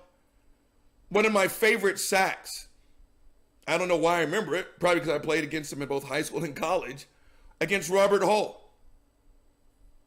Went underneath the tackle. He was sitting light.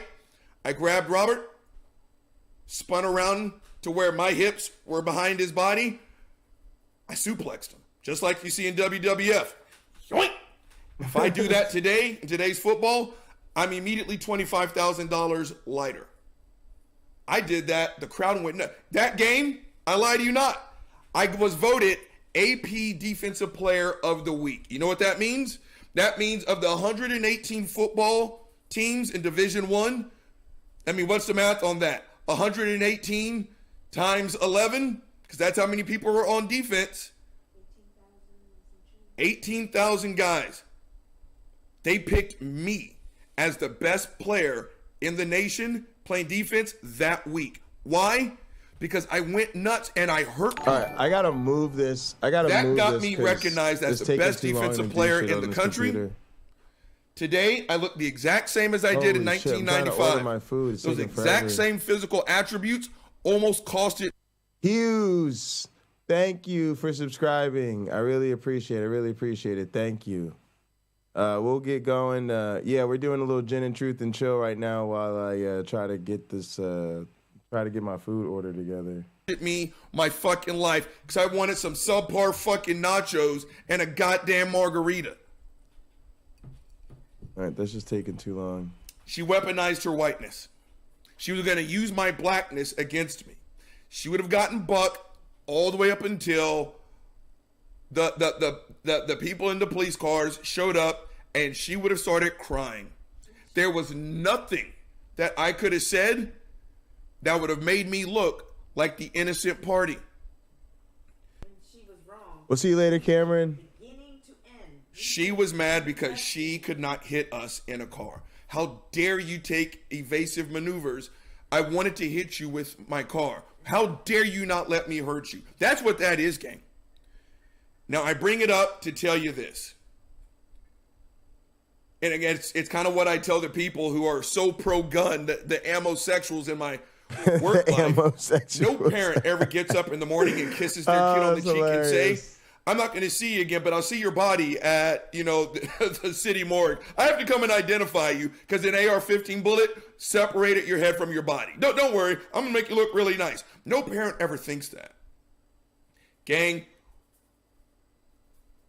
I think I speak for just about at least every middle-aged black person. We're very well aware in our head that walking out of our house, cue up the Mission Impossible music. There's a chance that you're not coming home.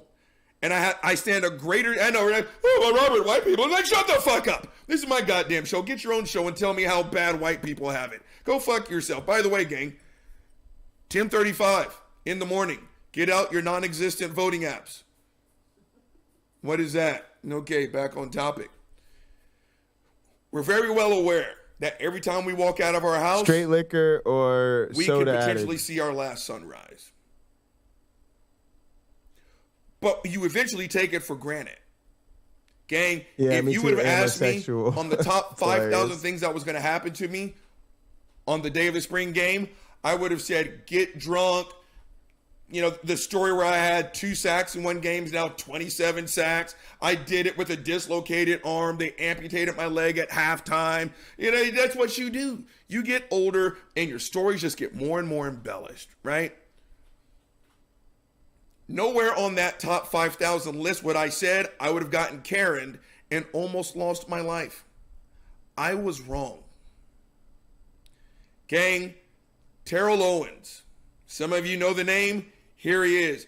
Terrell was one of in the last 20 years of football, you cannot have a list of most gifted wide receivers without putting Terrell Owens on that list. You don't have to like his personality. A lot of people don't. I personally love his personality. Dude was clutch. 6'3", 2.25. He was There's no entertaining. body fat anywhere to be found on this man. He's a genetic made me want to freak. watch football games. I've played with people like that. You're just like, I don't know if I have a teammate or someone just put fucking shoulder pads on an anatomy chart. I've seen him almost naked, and you're just sitting there. And it's like, how is this possible? Go fuck yourself, dude. He's just fucking fantastic. Terrell Owens, where he goes, drama goes. He just got put in the there you go. That's what we're looking for here, guys. NFL Hall of Fame.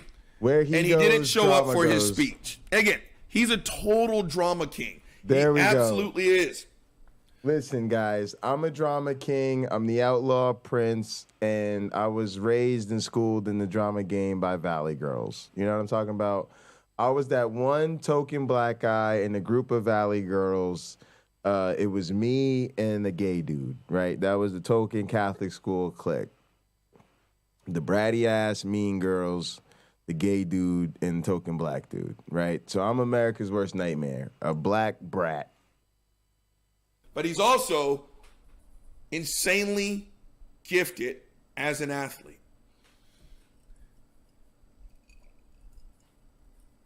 Other than I'm a hell of a lot uglier than he is, there's not a lot of physical difference between me and Terrell Owens. Gang, Terrell Owens apparently went to go to get his mail. And he got Karen in about the exact same fashion as I did. And I remember when I came home, I kept saying, I can't believe that just happened. I can't believe that just happened. I mean, I could have lost my fucking life. I was on my way to go see the spring game and have drinks with my old teammates. I got fucking Karen. And T.O. experienced the exact same thing. Now, gang, Uncle Bobby's got a fucking tape, right? And I ripped this from TYT. What's Richard's last name? Indisputable with Dr. Rashad Ritchie, where he covers this fucked up ass story. Now, Uncle Bobby just lost it again because he's just that goddamn talented. Okay. I'm not going to, because again, who knows? Maybe this is the weekend. I'm going to get like this surge of fucking followers, you know, and the next thing you know, I get copyright strikes and all this other shit. But one, I want to do the majority of the waxing. So we're going to skip a lot of his talking so you can hear the T.O. story. Now, gang, I've been running over the mouth for too long. Hold on. You guys ready? Let's roll the tape. She admits it. Hold on. You guys got to hear the beginning. Terrell Owens faces off with a Karen in his community that admits he's just a big, scary black man talking to a white woman. Yeah, she admits it. Let me take you to the first part of the video. Here it is. I'm good. What's up, sir? What's going on, folks? Good night, YouTube. I'm driving to my mailbox. She telling me I'm speeding, telling me to slow down. Slow down, and he rolled down his window and he started harassing. First of all, I didn't harass you. She telling me to slow down. I said, what do you mean slow down? I said, yo, I'm just going to the mailbox. Then she goes, get in the middle of the road. First of all, I didn't... Pause the tape. Let me give you the Karen to Negro interpretation of what she just said. The whole harassing? No, harassing means you got feedback and you're not used to getting feedback. You're so used to just putting your goddamn foot down. I'm a white woman. You're a big, scary black dude. Do what I say because you know what I have the power to do. Right? Again, keep running off at the mouth. But some of y'all are starting to understand that we're going to talk back. Right? Again, that's all I just heard. Roll the tape. I almost hit you. Now you're just making up stuff. No, just like a Karen. How did I almost hit you and I'm going to the mailbox? Yeah, I'd call you a Karen when I came over here after you said... Pause the tape. I've actually talked about that before, gang. You know, when I've had white people say, Robert, do you have any idea how difficult it is when someone calls me a racist? It's like, not only do I not know, I don't give a fuck. Right? You want to trade places with? Oh, no, wait, where you going? You're back. Oh, shit, guys. I closed that accidentally. Hang on. All right, I'm fucking everything up. Let me, what time is my talk tomorrow? I think it's at 4 p.m. Yeah, all right, I'll get up and I'll probably practice, like, online before I give my talk. Because I think all I got to do is focus on showing up at my 4. All right, so let me just make sure the thing is what I want to save. We'll save that presentation, and I'll get ready last minute tomorrow before the talk. Let me send Cliff a quick... Actually, I'll switch over to computers. I don't want to work on this computer any longer. Nor do I even want to pull up content on it. And I guess we'll just do content and chill, because I ordered food, and I'll probably eat after my food gets here or something.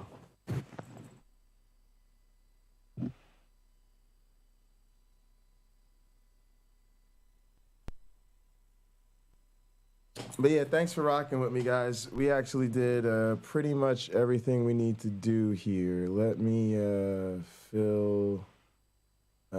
I'll fill out one of those example sheets or whatever. Actually, I'm just going to show this. I'm just probably just show this clip here. Let me just leave this open.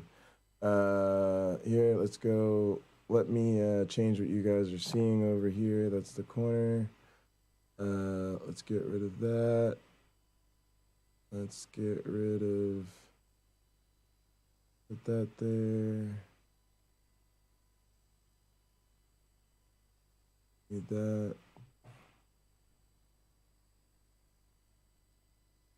All right. So we'll leave this open. Let's do a couple things.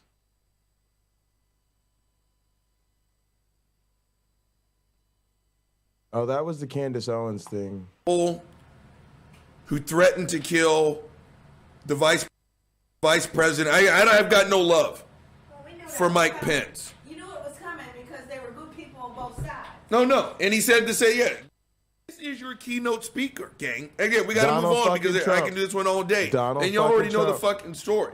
Still the keynote, guys. We just watched the January 8th fucking coverage, y'all. He had harsher words for black athletes asking, please don't murder us. During the Charlottesville bullshit, he said they're good people on both sides. That answer is just no. You've got skinheads, the Klan, the alt-right. Then you've got everyone else, gang. Again, I said this in my previous video. You can only push good people so far, right? Again, I've got the patience of fucking Job. And it is a learned, #unprofessional. It is a learned trait. I was not born a learned weakness like this. You push a nice person too far and they slap you back, you don't get to say, don't be an animal. That's not how it works. They're good people on this side right here. The black people and our white and our allies who are like, yeah, don't kill niggers. Okay, then over here, you've got Richard Spencer and the alt-right and everyone else. That's it. There's not good people on both sides. Because I heard people say, they're showing me pictures of, Antifa and BLM, getting rowdy. Again, let me tell you something, fuckfaces. I come from a very emotional and can be at times violent family. But we've never gotten violent until we were pushed. I was just there over July the 4th. We ate and we drank, we had fun. My cousin's boyfriend, father of 2 of her kids, I didn't know this. Apparently, let's say he's a little bit too handsy and not in a sexy, vibrant way. My uncle, I didn't know. But you know what my Uncle Joe pretty much said? I can't stop you from being here, but I swear to God, if you step out of line, I'm gonna fucking kill you right now. Okay, you want some more Crawford? You want some more Crawford? When you push nice people too far, they may fight back. So this whole bullshit about, I got a picture of someone from BLM doing something violent. I wonder why that is. When you've got the fucking Klan over there, and again, miss me with your fucking technicalities. Again, I told you, I get people all the time telling me, Robert, okay, that's not the Klan, that's the alt-right. The difference? Exactly. I don't have the time to sit here and tell you how much I don't give a fuck. It's all the Klan to me. You understand? Right? That may not be a Brussels sprout, but if it tastes just like a fucking Brussels sprout, I'm going to tell you, I fucking hate it. Right? So again, that's Donald Trump. Gang, that's 26 minutes. I'm so fucking sorry. But that's your keynote speaker. 3 hours from my house. Would you pull up Sean Hannity, please? Gang, you know the other keynote speaker? The human thumbprint, fucking Sean Hannity. Gang, Sean Hannity has his nose so far up Donald Trump's asshole, he can smell what he had for dinner before he rips the fart. He's one of these people who sat there and... Guys, that's what I need. I need a lover like the Squid who helps out with the stream. You know what I'm talking about? And enabled Donald Trump for 4 years. There was nothing that Donald Trump could do that this asshole would not make an excuse for. How much is that fucker worth? Could you tell me? That was the next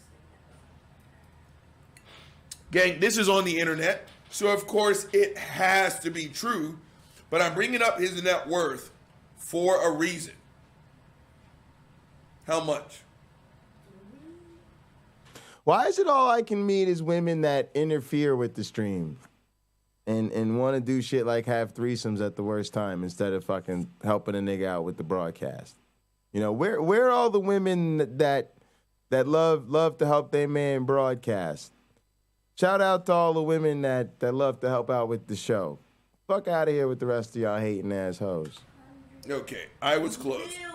Gang, Sean Hannity is worth $300 million. Okay, it's on the internet. So let's say it's over-exaggerated. Let's cut it in half. Let's cut it by more than half. Sean Hannity's worth $100 million. Pre-Klan, there you go. How much? They're on the okay, the you Klan, guys can officially go. The Klan starter kit. Fuck yourselves. Sean Hannity is paid that kind of money to sit there and spew hate. Now, according to my demographics, a lot of us are around the same age. Gang, Fox News does not report. Fox News incites. Can you, again, Gen Xers, think back. Think back to the days of Leslie Stahl, Tom Brokaw, Walter Cronkite. Think about those legendary reporters. Now imagine them reporting on Jimmy Carter. Okay, we got today's news story. Okay, peanut fucker Jimmy Carter, right? He's got dementia. He's so fucking stupid. Gang, I told you, I've got several babies in my life. And if I caught my babies using language like that, I'd slap the taste out of their mouth. It's like, you're better than that. You can have criticisms, but you don't have to be an asshole to do it. Not even a college graduate. He never even finished college. Okay. Gang, please go fuck yourselves. Sean Hannity is worth hundreds of millions of dollars. And he sits, again. Oh, wait. The only place he did graduate from was seminary school. Yeah, of course, he's a hardcore Really? Christian. And Wow. it all just ties into the bullshit. Gang, I'm trying not to make this a 9-hour-long show. So let's speed this along. But again, this is a speaker Guys, at I'm trying to make CPAC. this a 9-hour-long show. I've heard him. You guys have heard him called the President of the United States. Sleepy Joe Biden. Sippy cup Joe Biden. He sat there, and he sat there and peddles the bullshit, totally unfounded rumor that Joe Biden has dementia. Now, gang, I told you guys in my last show, and I've said it before, stop fucking around. It's one thing, we're like, oh, I'm a little bit OCD. As someone who was diagnosed obsessive compulsive, you don't have OCD. You shut the fuck up, right? When it ruins your day, again, it's a long story, but go fuck yourself, right? Again, just like when you Christians want to sit here and say, Stu, if someone just rapes your mother in front of you and kills her, what's wrong with that? There is no God. You're going to say that to the one person who just lost their mom. And you may find yourself getting your ass whooped. Stop fucking around with dementia. Because you don't know who's got, again, you don't know other people's story. And no, I'm not saying you got to be super sensitive. I'm just saying you got to be a fucking human being. You guys don't fucking think that the President of the United fucking States is getting neurological test after neurological test after neurological test? I didn't say that about Trump. I'll tell you he's a fucking asshole, but I don't know if he's got dementia or anything else. That is the most important job in the fucking United States. And I tell people this at work when they say it, I was like, stop talking. You don't think they don't check the president for fucking dementia? You're just being ugly. We know they checked Trump. We have the evidence. Person, woman, man, camera, TV. Pretty difficult cognitive test, guys. And I've seen Sean Hannity sit there. And if he didn't just straight up say Joe Biden has dementia, he'll talk about his declining cognitive state. I'm going to tell you, you need to go fuck yourself. Gang, the next one up, again, I'm not even going to go with Glenn Beck. You know who's on next? Jim fucking Jordan. Gang, I can't even talk about his job performance because I don't know, because I don't care. Okay, as a former NCAA athlete, I can kind of smell when my brothers and sisters aren't telling the truth. Guys, can you guys hear Bubba and Papa? Just let it. I just belch. Hashtag unprofessional. Just let it happen, gang. Just let it happen.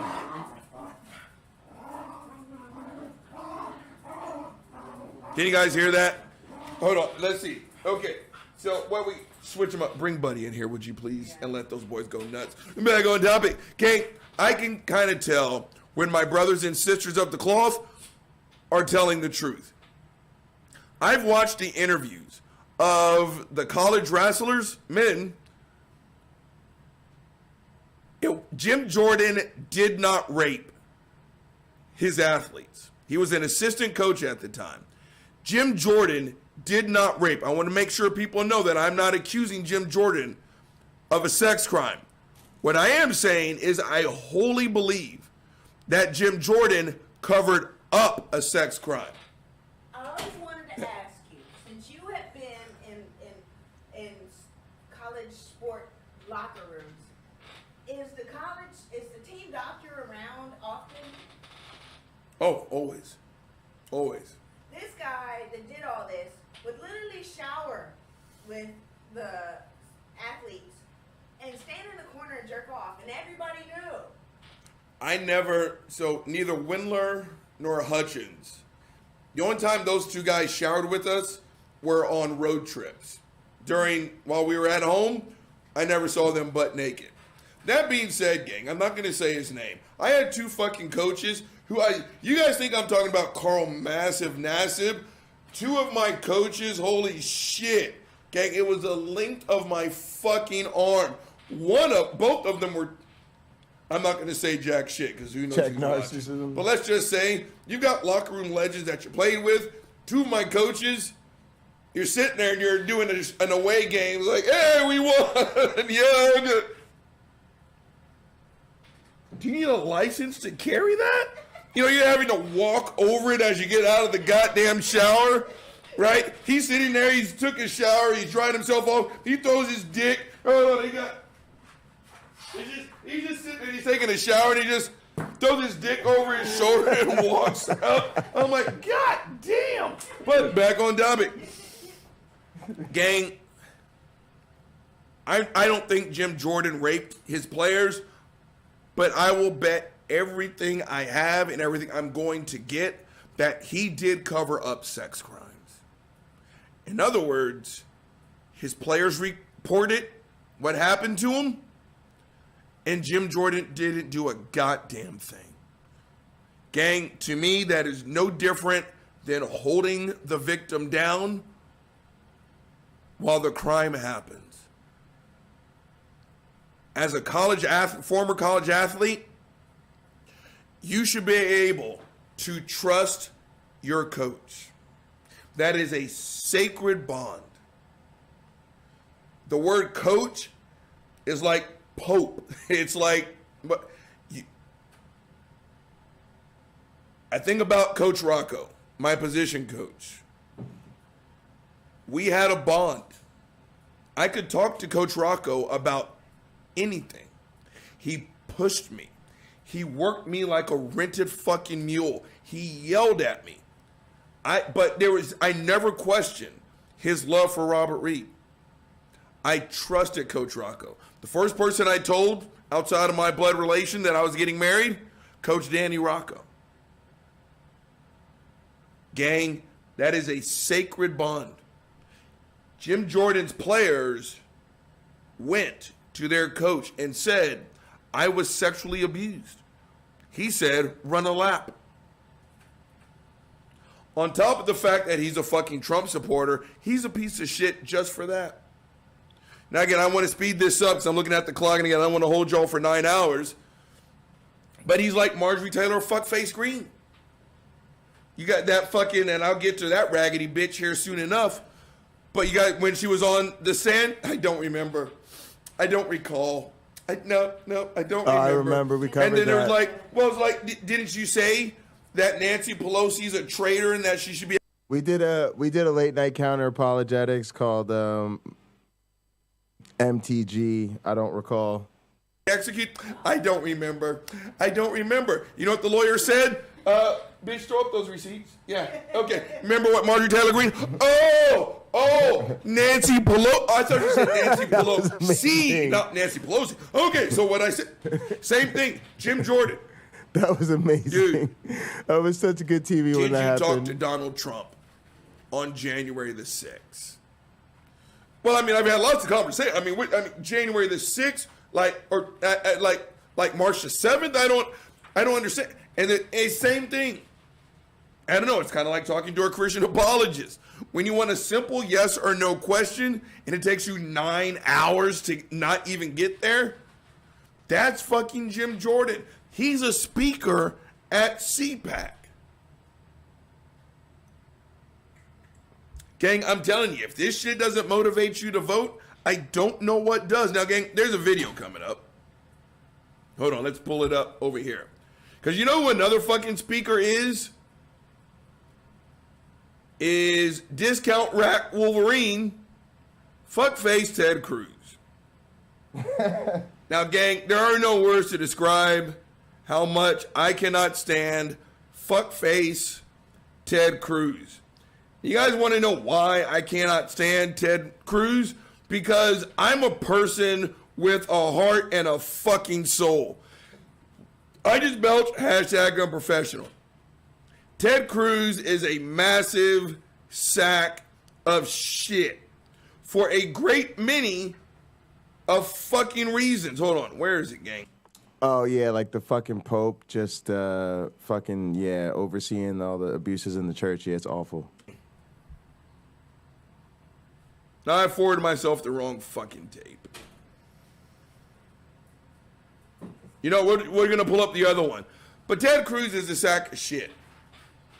And the fact that he has been thrice elected by the citizens of Texas makes me want to pack my bags and get the fuck out.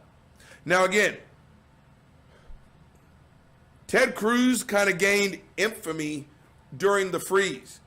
But just so you guys are aware, Ted Cruz has always been a piece of shit. Like a massive piece of shit. Gang, how is it that the personification of a dildo fought hard to get actual dildos banned from the state of Texas? You think I'm bullshit? Look it up. Ted Cruz actually led the fight to stop the sale of sex toys in the state of Texas. And won. Gang, let me tell you guys something. If you want to jerk off all over yourself, you should jerk off all over yourself. If you don't want to jerk off all over yourself, then do not jerk off all over yourself. With all the things that are going wrong in the world, someone buying a fucking dildo with the imprint of Carl Massive Nassib so that she can impale her vagina like it has committed a crime, that's none of Ted Cruz's business. Texas almost leads the nation in medically uninsured citizens. And this state has put more effort into making sure you can't impale your vagina or your booty hole with the goddamn dildo thanks to Ted Cruz. Now, gang, let's just talk about the freeze for a second. It sucked. This house, and again, I put out videos, and I said, I'm going to be all right. This sucks, but I'm going to be okay. There are going to be people who lose their lives, lose their jobs, lose their house, lose the lives of loved ones, all because Texas did not heed the warning from 2011 when the Fed said, you're not ready for a freeze. If Texas hits a freeze, you're going to kill your citizens. You know what happened? We had a freeze, and we killed our citizens. Gang, the bathroom over there, imagine a rock concert, 3 hours, where everyone used the same shitter, and you couldn't flush the goddamn toilet. It got to a point to where I had to shit outside. They shut our water off, right? You remember that, like, the first time we were just sitting in the fucking dark, and you hear, because you hear this, and the electricity comes back on. You're like, holy shit! So you're plugging shit in, you're like, I'll take a shower quick. Because you didn't know how long it was going to last, and you're like, happy days are here again. Like, oh, fuck! Right? Gang, that was actually kind of fun. You got to laugh at the hard times. The reason why I bring that up is for fuckface Ted Cruz. Gang, let me tell you something. It sounds awful. It sounds god awful. I can't imagine. Ted Cruz got on a plane and he deserted his own countrymen. He dipped. He was like, the same people that elected Ted Cruz to office and the ones that didn't, he skated on us. He booked tickets to go to Cancun. We didn't even have electricity back then. We didn't have cable. We heard about it on the Nothing. phones, remember? That we had to charge in the car. And the fucked up thing is, all right, y'all see it. Y'all see it. They say the estimated time is 3:45. So let's say probably sometime between 3:30 and 4. My food will get here. We'll wrap, and I got to try to get some sleep so I can get back out here and practice that presentation for a little bit before I have to do my presentation. I think Rob said the video is cool, so we're good. I'm sure he's happy with the image quality too. Man, let me take one quick peek at that again. I really like that. I don't want to do that here. I just want to double check the Congress schedule. Evita Ed Congress. And we got this copyright claim. All right, let's see. Your video has been blocked. All right, so they blocked our last stream. We can probably just download it and re-upload it. It's just, yeah, are we here for a reason? So the discovery thing. It's not any action, how to unblock your video. So we can protest it if we want. It's not a copyright strike, so we did not get a copyright strike from what happened earlier, in case you guys were wondering. Yeah, like I said, that's what I figured would happen. They just blocked it, and if we want, we can even download it, edit it out, and then since it's at the very end, and just re-upload it without that part. But yeah, nothing to worry about, Pennock, let me see. I need that Evita Ed schedule here. All right, you guys can see my historical contingency exercise is at 4 p.m. Let's see. I'm going to get my food at 4. I'm going to try to go to bed by 6, which means I want to be up by like 2. I need to be up by, let's say, 2:30. I'm trying to think if I get up at 3. Yeah, if I get up at 3, it'll probably be all right. But let's call it 2:30 at the latest. Let's just go ahead and call it 2 for now, so that I make sure I get up with plenty of time. Should be fine. We'll call it 2 p.m. We'll call it 11 hours, 6 minutes from now. All right, let's do an extra one. We'll call that one 2:05 p.m. Save. Great. Alarms are set. Batteries at 100%. Phantasmic. Anybody else I want to see? All right, see Zach Minako. She did another Vita exercise. She's before me. This is Zach Bluntz. I might want to watch Zach Bluntz, but I already know these exercises. Or actually, I don't know. I don't know the complex features exercise. This is cool, guys. That's the irreducible complexity we're talking about there with the. Oh, that's what I actually wanted to say at the end of the LNCA clip that we played earlier, was that was the key. That sort of chain of mutations, that's the key to irreducible complexity. We sort of observed that in the lab. That's why the creationists hate us, because it's a speciation event also. Yeah, this is great. Louise Mead. So this whole block will be pretty good. I don't know if I'll watch it, though. I guess if I get up at 2 and maybe start practicing right away, and I practice a couple times, I can catch this 3 o'clock break, and then I'll pay attention to this block from 3:15 to 4. Maybe I'll stream that. Oh, Fred Hinkst is giving a presentation at 1:45.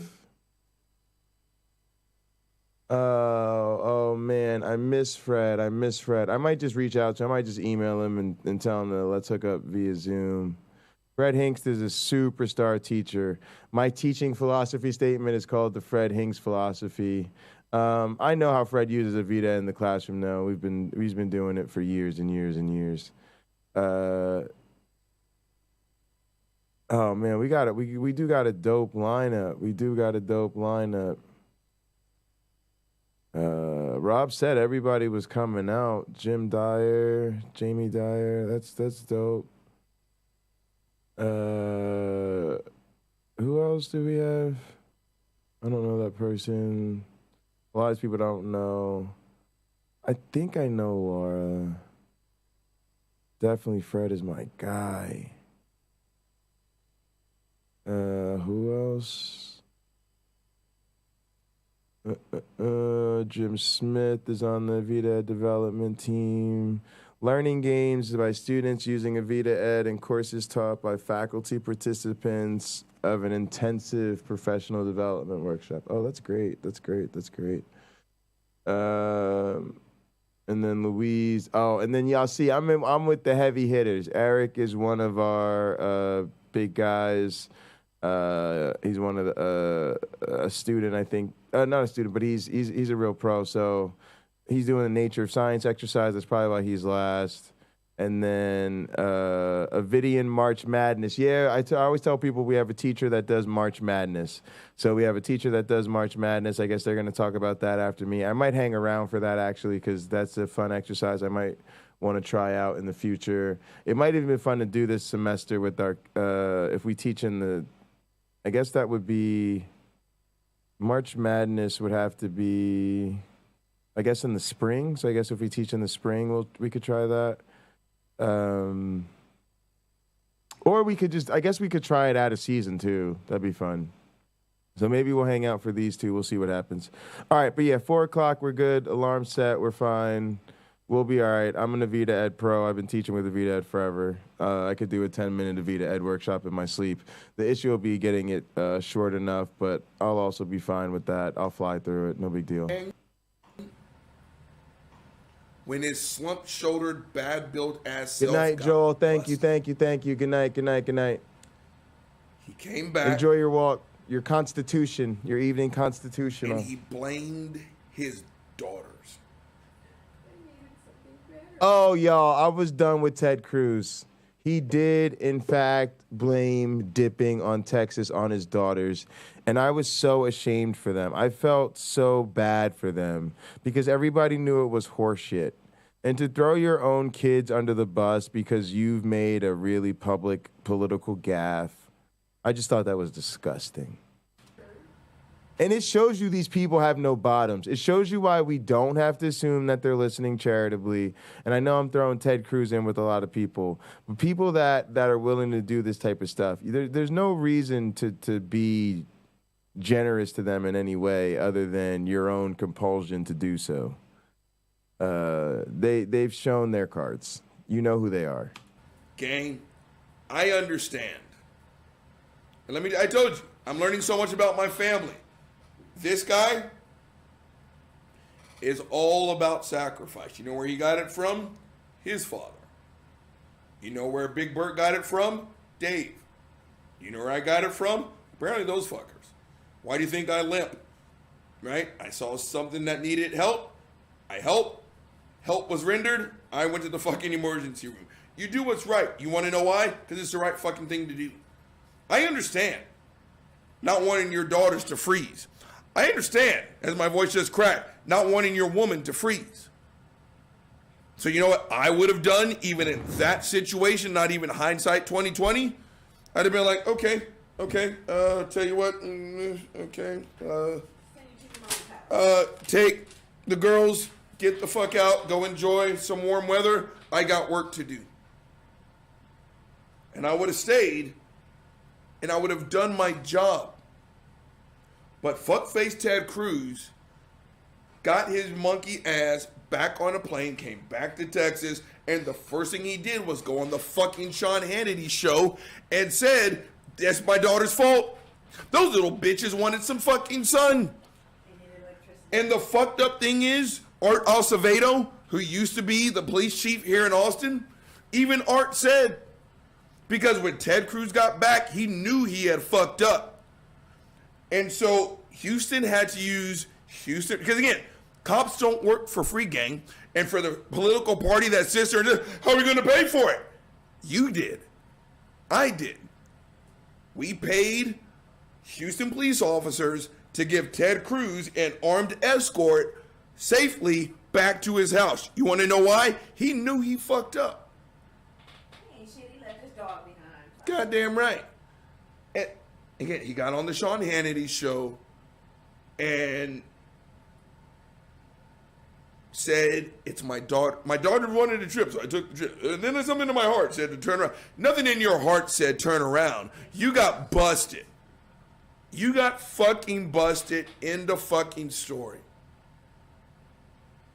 And then you got, and Sean Hannity, of course, oh, you can totally be a politician and a good dad at the same time. You're right, you can. And you do that by putting your daughters and your wife on a plane. You kiss them on the cheek and you say, Dad's got work to do. Because that's what Acevedo said. Because when he was responding to his fucked up ass claims that this was about his daughters. And he said, sometimes the best thing you can teach your kids is the word no. Right? Either, baby, we're not going fucking anywhere. We're going to stay here with our statesmen. Or, again, like I said, you put your women on the plane and you say, Dad's got to go to work. You're an elected official, fuckface. Now, gang, hold on. I think I got the video from fucking Twitter, right? I don't even know what I'm going to call today's show, but just know that this is the rundown of fucking idiots who are talking at CPAC right now. Where's that fucking video? But if I can't find it, gang, fuck it. Hold on. I just belched hashtag a professional. I'm not even going to look for it because fuck him. Ted Cruz is sitting here talking that he goes to work every day for 3 million Texas and he puts on his armor like the gladiators and the blase and the fucking Glavinoids. Ted Cruz has never been in a fist fight a day in his goddamn life. Gang, I smell soft from a mile of fucking way. The safest place for a grape to be is between his fist and someone else's cheek. And his monkey, again, he said the same thing on January the 6th, right? In the words of William Wallace, freedom! He's never been in a fight a day in his life. He's never had a bad day. Right? And so he's sitting there talking this bullshit, this foolishness about how he goes to war and how he fights and everything else. Again, it's that subtle language that everyone wants to fucking pass off and say, well, they didn't incite any violence on January. Yes, they did. And they talk at CPAC. Now, gang, this isn't the clip I thought, but let's see what this fucking fuckface has to say. Again, like I said, Ted Cruz is exactly what you would expect if the Wolfman got caught in mid-fucking transition. It's a fucking full moon. He's regular Ted Cruz. Then out of nowhere, the hair, the claws, like, no! And then someone pulls the shade. He can't see the moon anymore. Like, that's what Ted Cruz is. Shave that fucking beard. Do some Pilates so you can get your fucking shoulders rolled back. Grow some nuts. Because, again, Ted Cruz is also the... Okay, how many times do I got to tell you all this? I live south of the Mason-Dixon line. Fuck around and insult a man's mom or woman down here, you need to start running away. And I mean like fast, like really fast. And if you wake up one morning, you're like, I got a second chance, you're like, you need to write that day down because you're not going to get another one. Donald Trump trashed that man's wife in front of millions of people. What happened to fucking Ted Cruz after that? Hi, my name's Ted Cruz, and hold on. Are you gonna tell me when you're gonna come? I'm here to phone bank for Donald Trump. Shit. All right, so gang, let's play this fucked up ass video. and it's from his Twitter feed. We need to elect real conservatives with backbone. This video is going to hurt. And gang, I'm not even apologizing for what it is you're about to hear. If I suffer, you suffer, we all suffer together. Number one, to win back the House and Senate, but number two, to actually elect real conservatives with backbone. Gang, let me show you what I'm looking at because you guys can't see it. So you got fuckface Ted Cruz all slumped-shouldered and bad built, right? AR, And that's he can't fucking make a crazy, point man. But good without for putting you his whole for body into being it. better The than fucked the up fucking, thing. Good. Sorry, good for you for being better than the senator. Right? So he's sitting there like, we need real conservatives. And you know what he's like? That really hurt my hip. He's like fucking Chris Farley with, right? I met down by the river. That's what he's like, gang. Except he's not joking. Chris Farley is a fucking comedian. All right, so yeah, let's turn this bullshit up. That really hurt my hip. I need some fucking Vicodin. Roll the tape.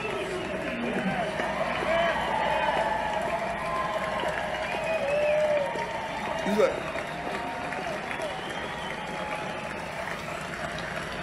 he's all satisfied and shit. And I'm going to make a prediction right now, which is come November, South Texas is turning red. Pause the tape. So, gang, let me tell you something. And for those of you who are just now tuning into my channel, give me a little bit of latitude on this one. Okay. Adolf Hitler. Adolf Hitler does not bother me.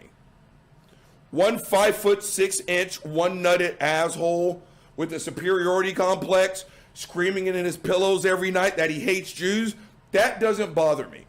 What bothers me is that he got almost an entire countryside to buy in to his bullshit.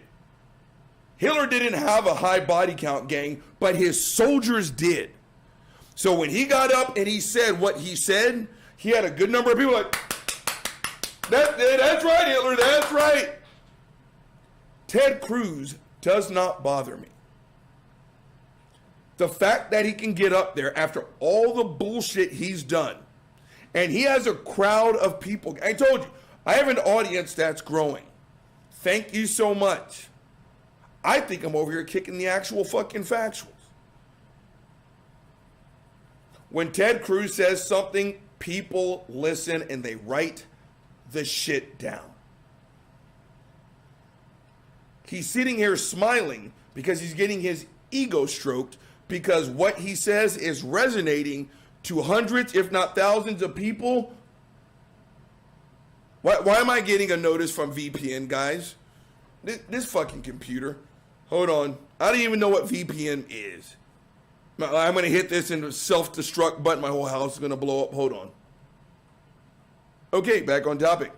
My point is, Ted Cruz is saying this to hundreds of people, if not thousands live, and millions are going to watch. And millions of people are going to go to the booth and vote. That's what I'm saying. Are you ready to stop making excuses? You can make excuses or you can make fucking sweat droplets. I don't care what you have to do. Get your monkey ass to the polls. Roll the tape.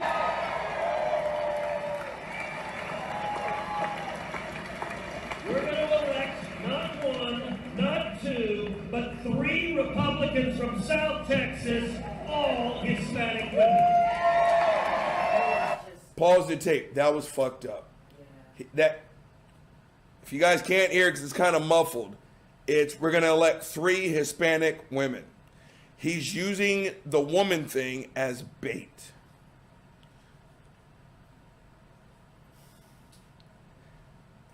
Gang, you can't sit here and be a pro-lifer and also tell me how much you care about women at the same time. That was a cheap shot. That was a cheap shot. We're going to wrap this one up. I can't listen.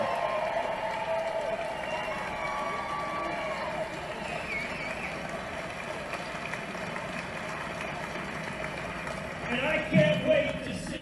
Pause the tape. Look how ill-fitting that jacket is. Can you see that? Would you put me in a fucking jacket like that? Never. Okay, and let me tell you something. You know what it is? Down here in the South, it's like, that's how you know you don't have any friends. When your monkey ass walks out and you look like you just put some fucking drapes on you and you walked out, you don't have any friends to say, girl, get your monkey ass back inside. You look like dog shit. Gang, I have seen Laurel and Hardy wear better fitting outfits than this fuck face. I mean, this is an absolute fucking joke. Adam Schiff. By the way, that's a sentence that's never before been uttered in the English language. I can't wait to see it. Pause the tape in the tape. I don't. That's Ted Cruz. But Ted Cruz is speaking at CPAC. Ted Cruz is spineless. Gang. Again, a man, you said this last year. If a man, show me a man who will not defend his wife or his daughters, I'll show you a man who won't defend his state.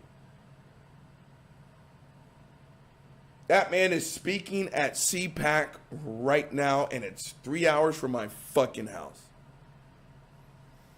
Again, I don't know what else has to happen before people get off their ass and fucking vote. Okay, Greg Abbott is also speaking at fucking CPAC.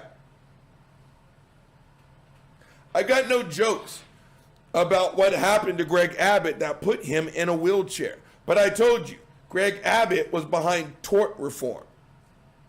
Long story short, Greg Abbott is quite literally getting paid almost as much as a school teacher a month. A month. Because Greg Abbott got into an accident. And because of the legislation that he pushed, if you got into the exact same accident at the exact same time of day, on the exact same day, and if that tree grew back and fell on you and injured you in the exact same way, you can't get paid. That's Greg Abbott. Greg Abbott was also the person who was told Texas is not prepared for a hard freeze. If Texas hits another hard freeze, you're going to kill your citizens. Greg Abbott didn't do a goddamn thing. He watched us die. He watched us suffer. His first interview was on the Sean Hannity show. You know what he said? I blame AOC's the new Green Deal. I don't know if you guys are aware of this, that at the time, the Green New Deal was quite literally a hypothesis. And it's a bus race. Yeah. So, I mean, it scared people. Well, Green New Deal, CRT, woke. Oh, gang, we're doing Republican buzzwords. Hold on. Instead of dealing with ERCOT, the grid, anything else, he went on the Sean Hannity show and he bashed a New Yorker. You know what that New Yorker did, gang? By the time Ted Cruz got back to Texas, check.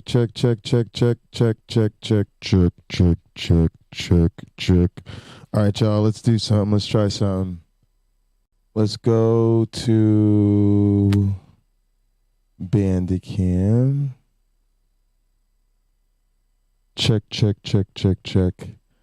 And let's do a recording of audio only. Okay. How do I do audio only? Audio only. There we go.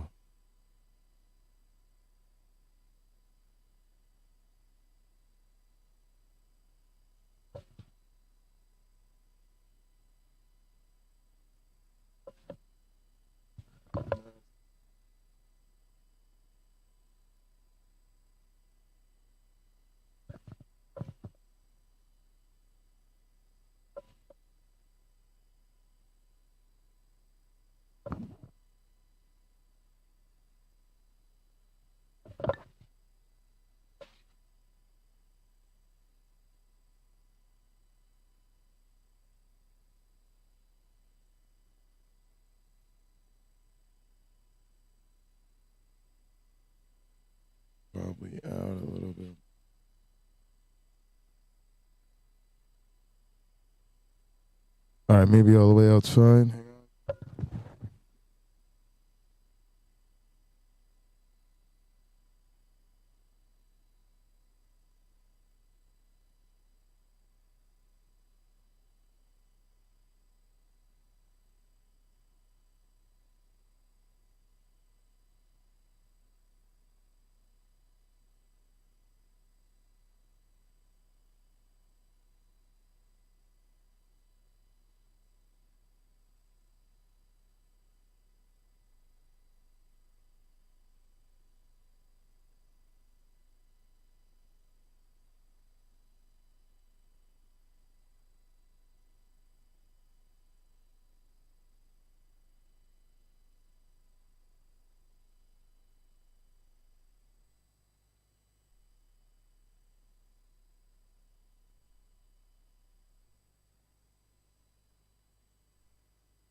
Check, check, check.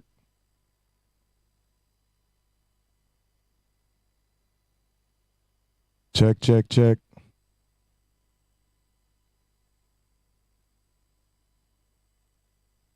No, I need to get the belt in the shot.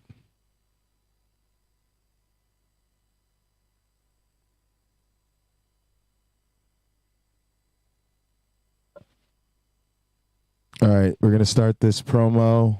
Check, check, check, check, check, check. Check, check, check, check, check. All right, we're going to start this promo, y'all. And 3, 2, 1.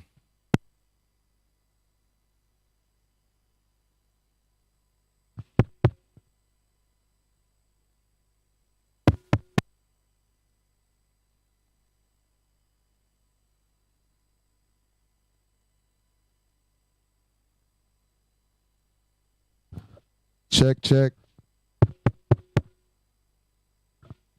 All right, let's see if the battery's actually working. He says it's got 3 bars. All right. Is this thing on?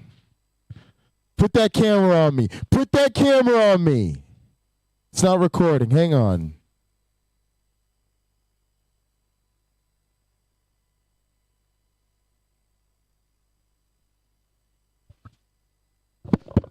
Is this thing on? Put that camera on me. Put that camera on me right now. Put it on me. Fix it. Fix it. Fix it. Make it focus it out. Focus it out. You see this, Ken Hovind? This is the United States Championship of Word Wrestling Entertainment. And you done fucked up. You had the audacity to accept my challenge. That's right, I challenged you. How dare you accept? You should have said no, fool. I am sick and tired of the absolute bile that spills out of your mouth each and every time your monkey ass gets on camera. Kent Hovind, you have pissed off the wrong evolutionary biologist, and I dare you to call me an evolutionist to my face. You are going to learn this motherfucking phrase. It's 2 goddamn words. Evolutionary biologist. It's what you should have been. But your monkey ass went to some bullshit shed in the woods for some bullshit paper mill PhD. You're a fucking coward. Kent Hovind, I am coming for you. August 29th, 8 p.m. Eastern. You do not want to miss it, folks. The motherfucking United States champion of Word Wrestling Entertainment is coming, and I'm bringing the belt to Searching for Truth or Standing for Lies or whatever Donnie's channel is called these days, folks. And it is going to be a happening. I promise you, the Word Wrestling Entertainment United States champion is going to whoop Kent Ham's monkey ass all over the internet.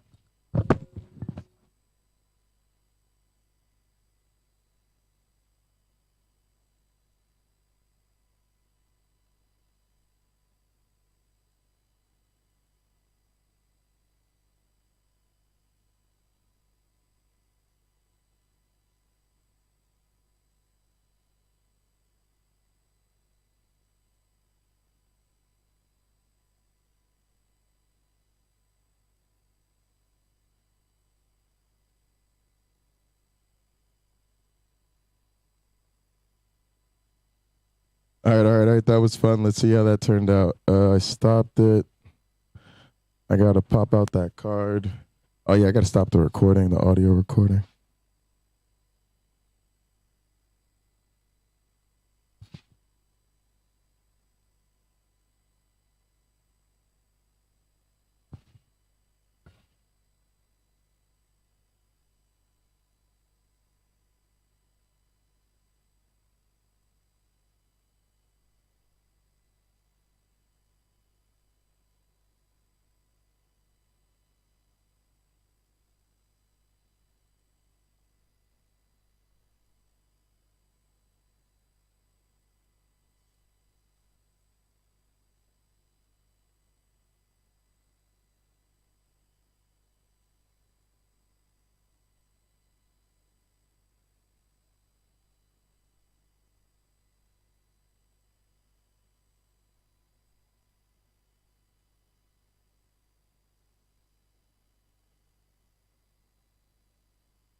Yeah, that mic sounds like shit. We'll see what happens. I could re-record it with the fucking SM58, so we'll see what happens. I should have stopped audios. Ooh, wave pad me, baby. Oh, yeah, it's too loud. Just clipped it, I guess. Check. All right, we're going to start this promo. Check. It's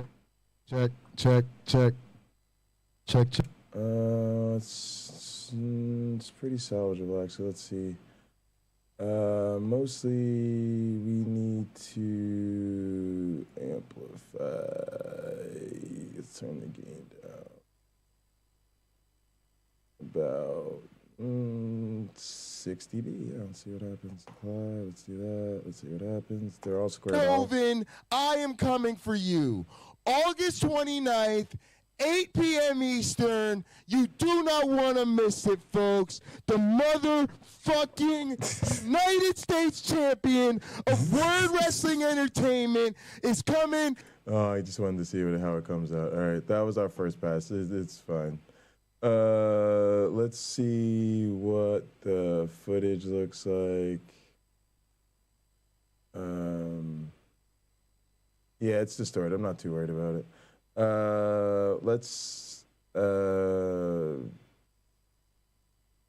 I should have just held the mic further away. It's hot because it's, oh yeah, that's also the other thing is that mic's hot because that's the mic I use for talking over the clips, and those clips are hot as shit. I could have used the vocal mic. All right, let's do, I want to see the footage. What am I looking at here? Why don't I see the footage? All right, that's more important right now.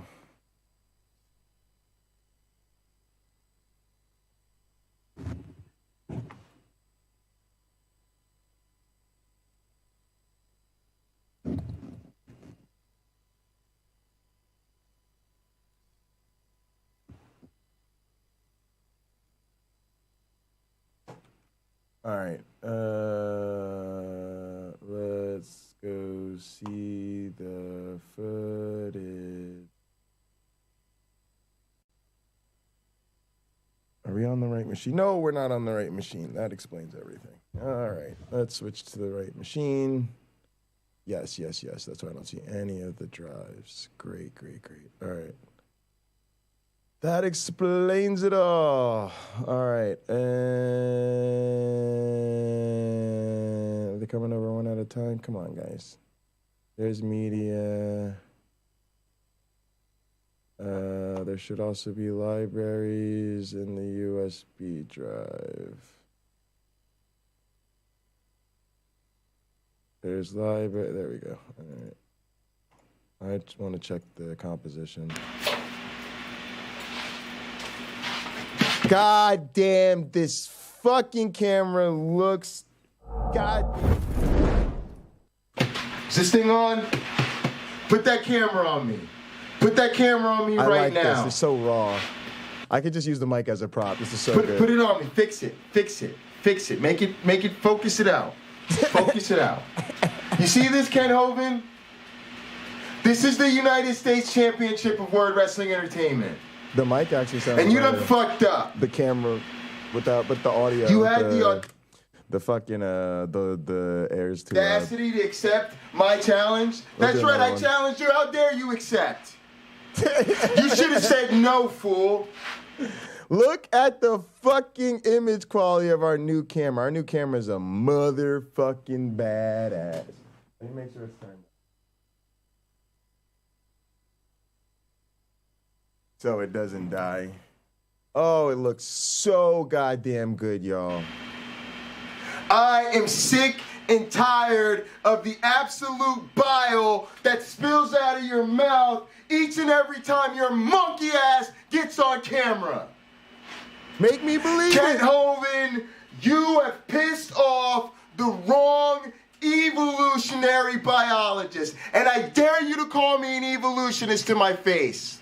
You are going to learn this motherfucking phrase. Oh, that's it's so two good. Goddamn words. Look at the goddamn evolutionary biology. Look at the goddamn image quality. I could see the fucking, what is that like fucking weed residue. It's what you should have been. But your monkey ass went to some bullshit shed in the woods for some bullshit paper mill PhD. You're a fucking coward.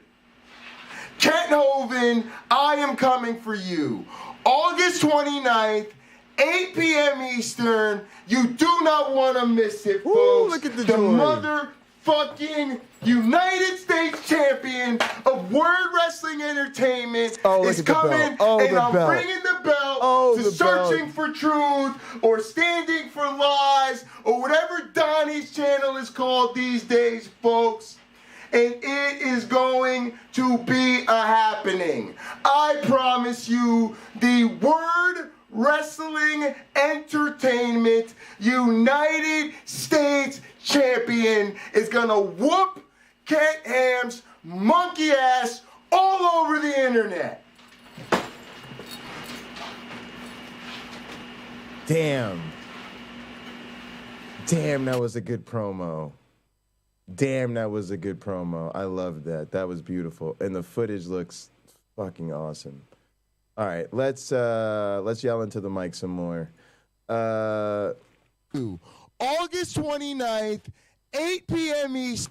Yeah, the audio coming off the board, the camera sounds better. But check this out. Of Word Wrestling Entertainment is coming, and I'm bringing the. Yeah, you don't hear the fan and shit in that.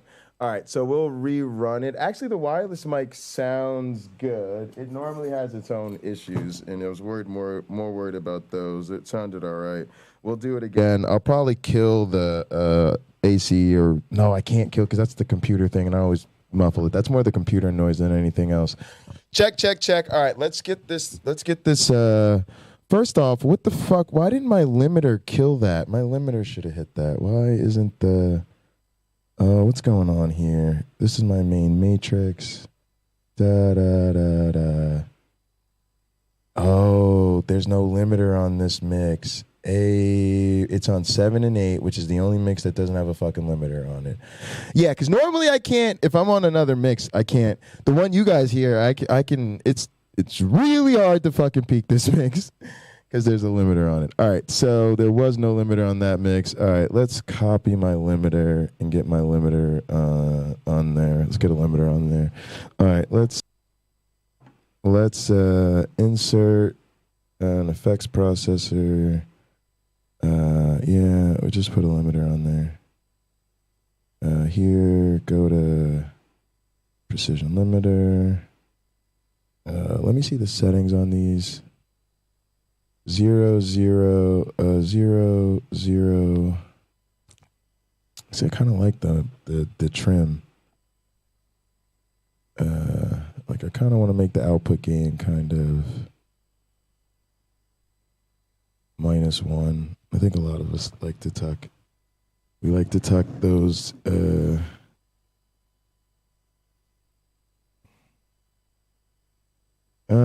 No, I think I want to tuck the input gain just like a dB or so. Oh, the input gain I can boost, but I can't cut. Okay, never mind.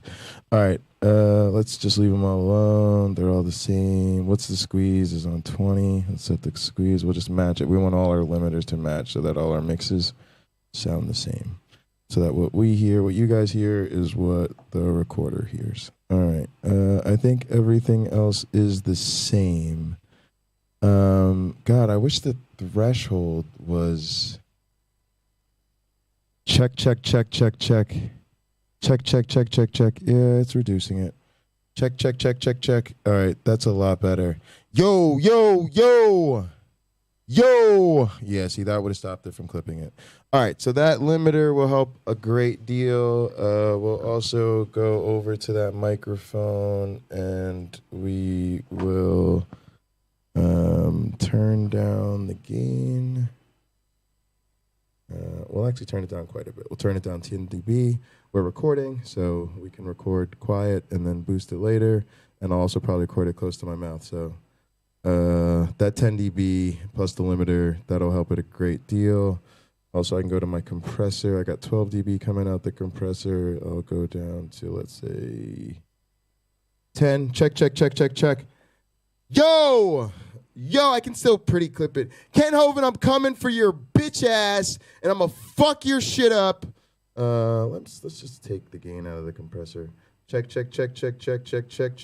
Yo, Ken Hovind, I'm coming for your bitch ass, and I'm going to fuck your shit up, and I'm tired of your fucking bullshit, and I'm going to whoop your ass. Bring your fucking wife, bring your kids, or whoever the fuck is staying at your fucking compound. All right. There we go. All right, so that was good. Let's go ahead and close WavePad. Thanks for your help. Thanks for the feedback. Tux has been blowing up, y'all. And hopefully Tux will be holding it down with me this Sunday on Hot Program. Tux, I think fucking Dusty from Call to Dusty said he'll hang out or do something with me if I invite him. So we got to schedule something for real with Call to Dusty, man. I told y'all, we live it in the motherfucker. This what happens when you live all goddamn day and night. Shit really goes down on stream, and people be like, Jay, what's going to happen on stream today? You have to put the most important things in the title. Nigga, I don't know what the fuck is going to happen on this goddamn stream. Stop acting like I know what the fuck's going to happen on the stream. I have no idea what's going to happen on this stream. All right. Let's turn on my speakers. Check. Check. All right. This looks good. Check. The level's good. Check. Level now. We won't fuck that up. All right. So now we need to put this chair out of the way. I'm probably going to throw the mic into it again. That was a pretty cool dramatic effect there at the end. Give it a nice soft landing. Matter of fact, I'll stick a pillow on the chair because...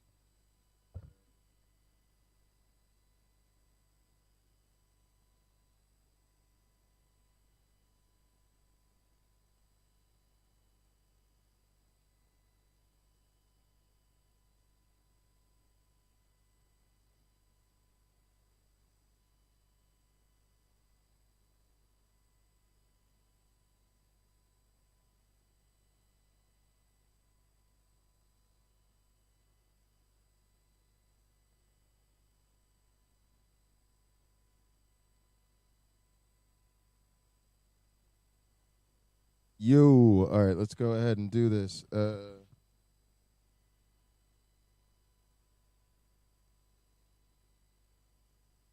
This pillow on the chair. Yeah, it should sound a lot better.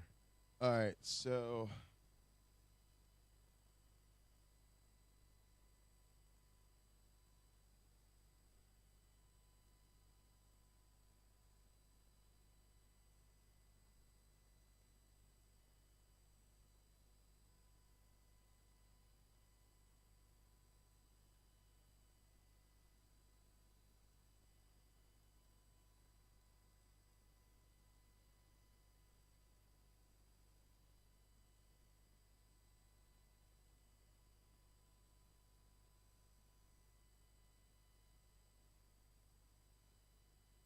Oh, I got to put the card in. Hang on.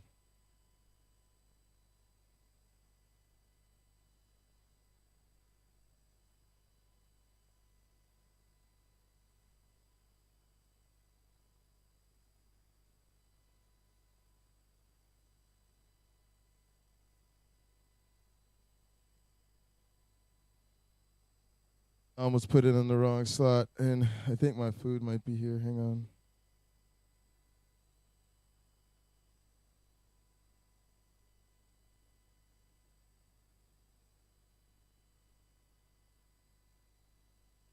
Nah, hang on. I don't think so. Let's double check.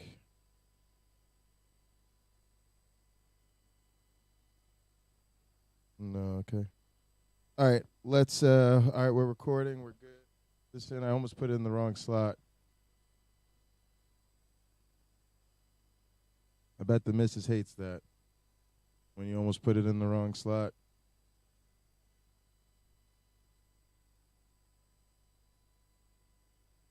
I wasn't trying to be fresh. I just missed. Card cannot be accessed. Uh-oh.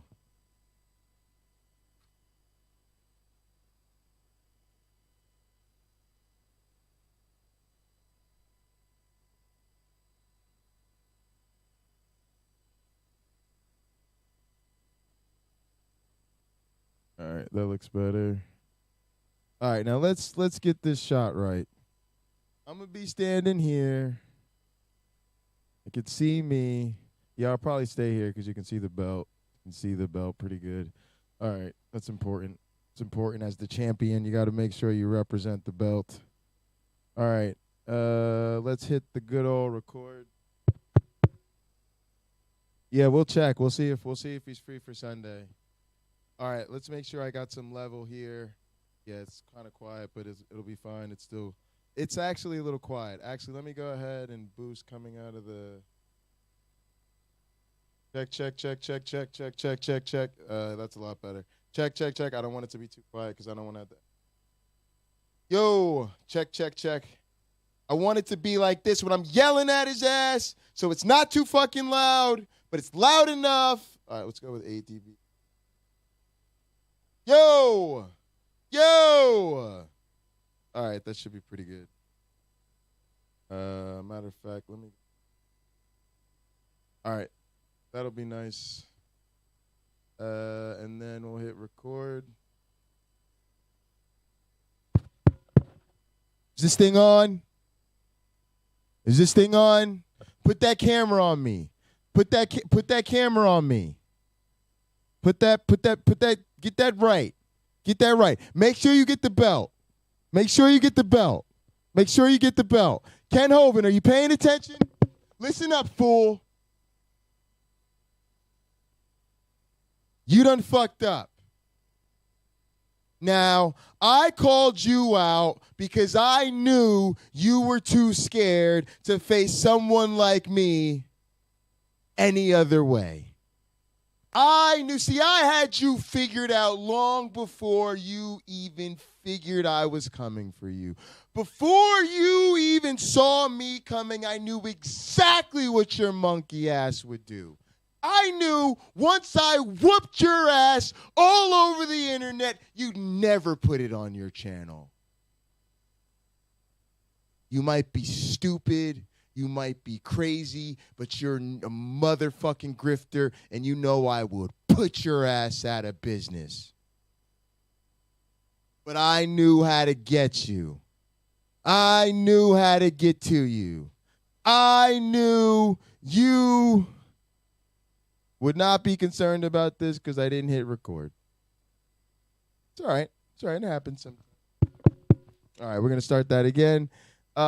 Take 2 or 3, whichever take we're on, now that we're recording. That was just practice, vocal warm-up.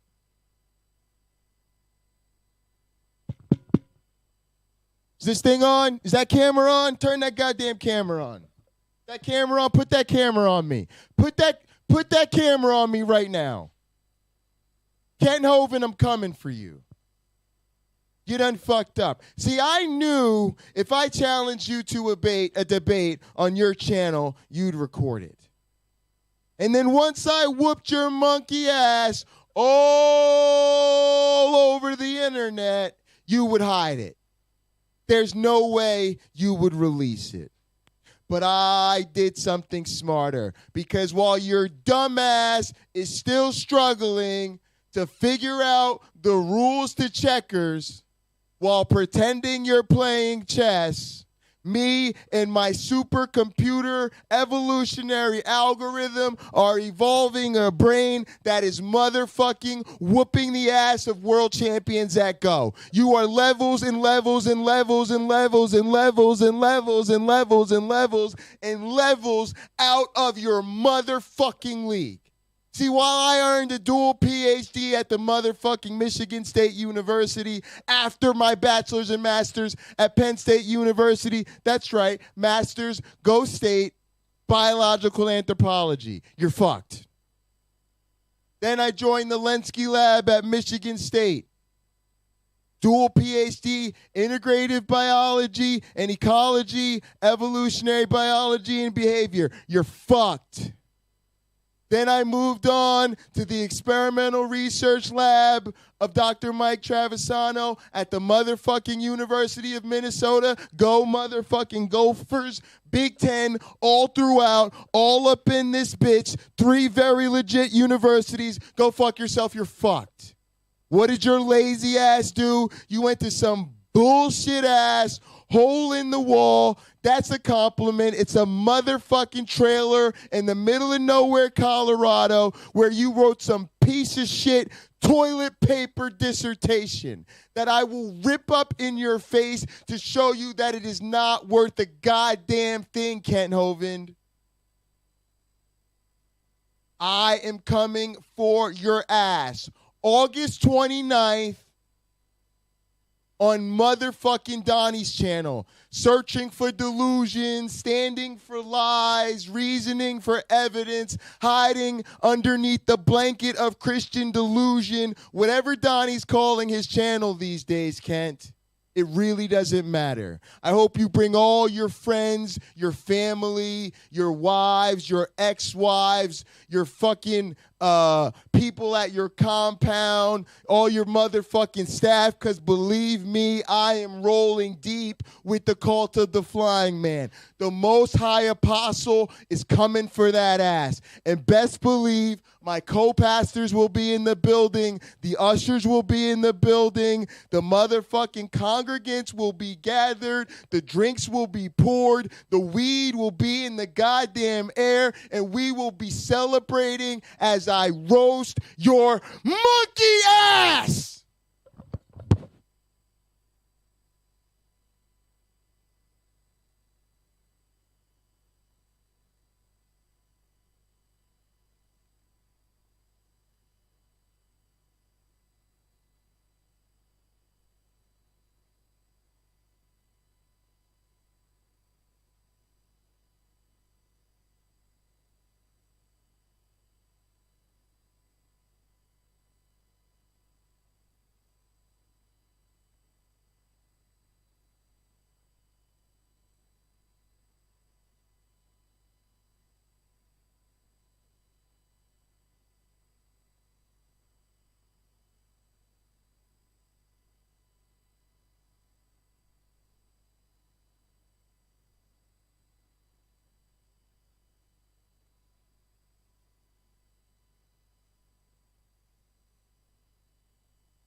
You guys are getting a fucking first-hand look at the hard work that goes into promoting these championship contests.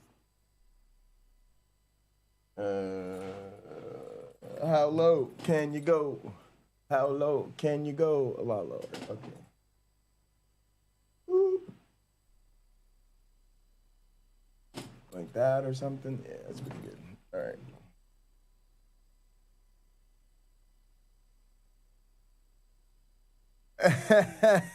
Well, that's the goal. The goal is to let Kent Hovind know he done fucked up. I'm not here to make friends. I don't care if you even I don't care what anybody thinks of this. This is like when I finally got my hands on Cameron Bertuzzi, and my intention was to humiliate him and do him much suffering, do him much harm. Okay? There's no trying to be friendly here. Let's see. We want this 337 one. Let's see how this sounds. Oh Lord. Still, I was adjusting the volume. Let's go see how it looks at the end. Is this the whole thing? And look at the hard work that goes into promoting these championship contests. Why is it still recording? Oh, it's still recording, I guess. Is it still recording? Yeah, it's still recording. Oh my goodness. Awful. All right, well. Audios. Is this the audios? Reload.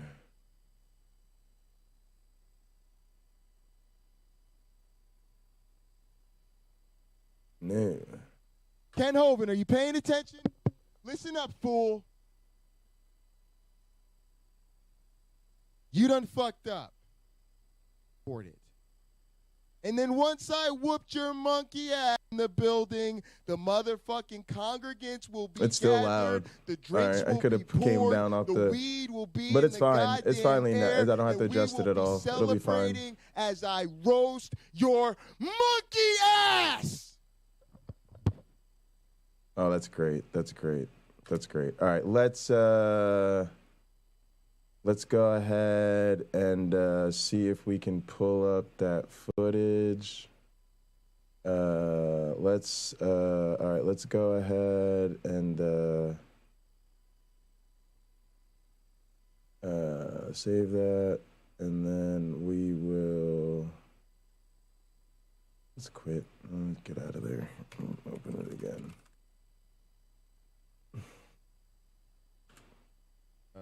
Matter of fact, let me. Is this thing on? Is this thing on? It sounds Put a that little hood. I camera on. probably would have came down on the volume. I probably would have came down another 3 to 5 dB, but Put that camera it's on. fine. It'll sound hood and loud and angry without being distorted, so I'm not too worried about it. We want it to be kind of raw. That's our style. All right, let's go with the Myron intro, I think. Yep. Main reason is the way that this timeline's done here I already like. So let's just save project as. We'll do a duplicate Myron intro. We'll take that and we'll call it Hoven Promo 1 and give it a date 8/10/22.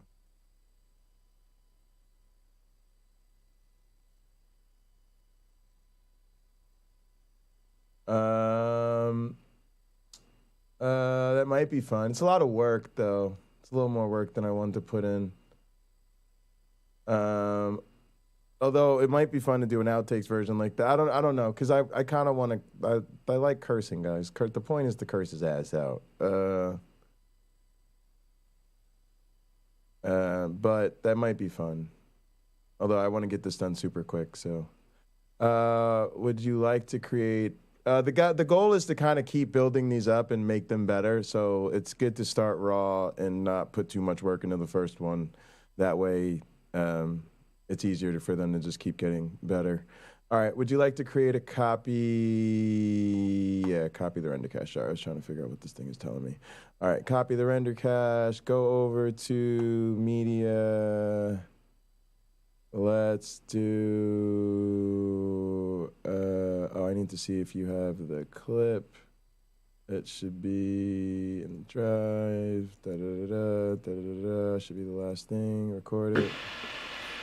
It's all right. Oh, it's all right. it It happens great. sometimes. All right, we're gonna start that again. Take 2, or 3, whichever take we're on. Now that we're recording, that was just practice. Vocal warm up. Vocal warm up. Man, that camera mic actually sounds really, really great. You got to remember, there's just no processing on it, so you can hear all the fan noise. But it's actually really good. Is this mic. thing on? Is that camera on? Turn that goddamn camera on. Is that camera on? Put that camera on me. Put that camera on me Belt right looks now. great. Ken Hoven, I'm coming for you. You done fucked up. See, I knew if I challenged you to a debate on your channel. Damn, you can see the goddamn scratches on my glasses. All right, let's go for. Okay. We got to drop this in here, and then we got to drop this MP3 in here. Boy, why are you taking that long? OneDrive. I was like, nothing on my hard drive should take that long to read. Oh, it's on OneDrive. You're okay. You're good. You're on some network shit I don't control. You're fine. You're fine. Take your time. Take your time. But I do like the ideas, guys. Also, I need to kind of get some sound effects. I think we might get some libraries. I normally use Freesound. But sometimes it takes a while to dig for good sound effects, where I got to figure out where I have some kind of in a library where they're quick. But that's one thing I'll be able to get into, especially because I'm going to start doing the sound design for that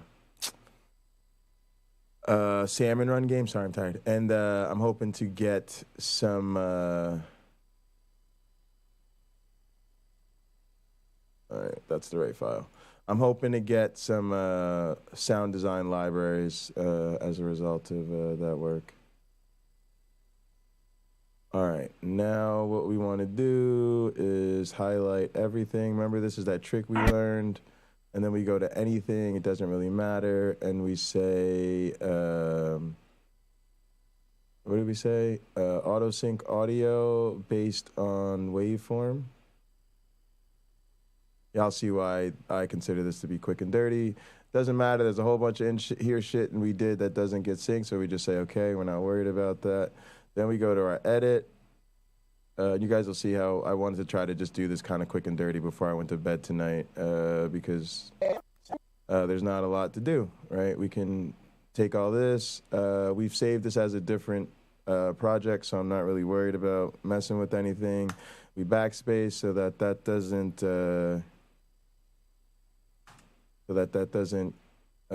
change the timing. We slide this on down. We go back to here. We pick an in and out. Let's roll. We got our device here. We can roll. What are we in? What mode are we in? Jog. Here, let me go to my clip. On my clip. All right.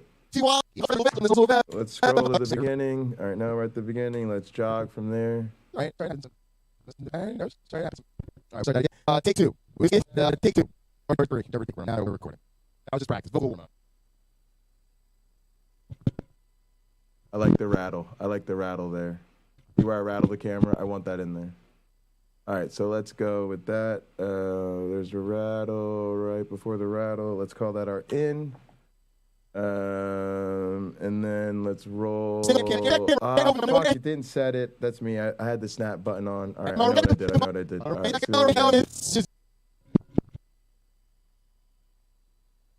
there's the rattle. So right before the rattle. Should be on jog. I am. Let's call that the in. No, why do you keep not setting my in point? Right, I'm doing it on my own. That's really annoying. I don't know why it's not setting my in point.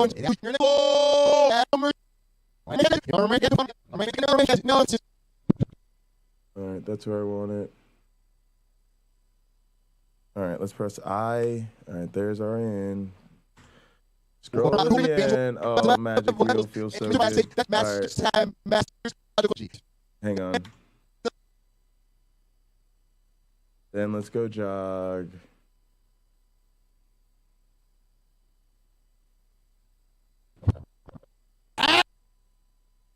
Yes. All right, we're gonna end it at the mic drop. We don't want to see me pressing the button on the camera. Yes! Right there. All right, we'll leave that as our out. All right, out. All right, there we go.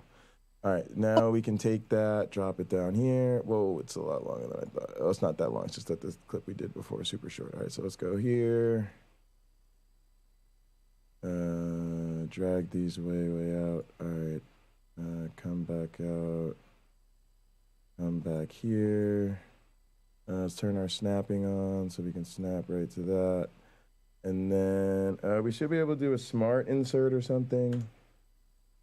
There, that looks like it did pretty good. Then let's zoom out again. All right, we'll bring these back. And let's see what we've got. Oh shit, I didn't generate the optimized media for this. Let's generate optimized media. That'll just help it be smooth on the playback when we're looking at our edit. Oh, all right, y'all, I think we're almost done. Y'all see, that's why I didn't want to mess with this, because if I get into sound design with this one, it'll take way longer to do all that than it did to make anything else, and it just will be... By the time Ted Cruz got back to something we'll do when we're actually doing something that we want to put a lot of production into. Texas, the AO to the motherfucking C raised over $1 million. But y'all, I ain't gonna lie, you can see the new camera footage, y'all. The new camera footage, y'all. My setup's nicer than Robert's. You can see the camera quality. You'd record it. Y'all, that camera's a bad motherfucker. You went to some bull. That camera's a bad motherfucker, y'all. If y'all don't know, that's a Canon EOS R5. It's one of Canon's best cameras. It's considered one of the best 8K cameras you can get within its price range. Yeah, you can see, depending on where you get it, it's going to run you a solid $4,000 to $5,000, y'all. I told y'all, we're not playing out here. We're trying to be professional. That's why we made the Evita Ed video, y'all. That's what y'all see why we do it. It pays the fucking bills. That beautiful image quality is sponsored by the National Science Foundation. All right, is my food here, man? All right, let's see if maybe they delivered my food. All right, let's go back. Looks like it's generated the optimized media. All right, I'm going to play Robert Roode. I'm going to go see if my food's here real quick, and then if it is, I'll bring it in. If it's not, I'll keep waiting for it. In relief. Seriously, Papa? You're killing your father, Larry. How you guys like my mass murderer? He looks cute, doesn't he? He is. But that's a murderer. Oh, look at it. He's like, what, me, Dad? Look at fucking Papa. You're killing your father. Look. That's my Jack Russell. That's my Jack Russell. Where was I? Fuckface Greg Abbott. Again, Papa's cute, and it's just kind of knocked me off a track here. You guys just keep looking at the Jack Russell.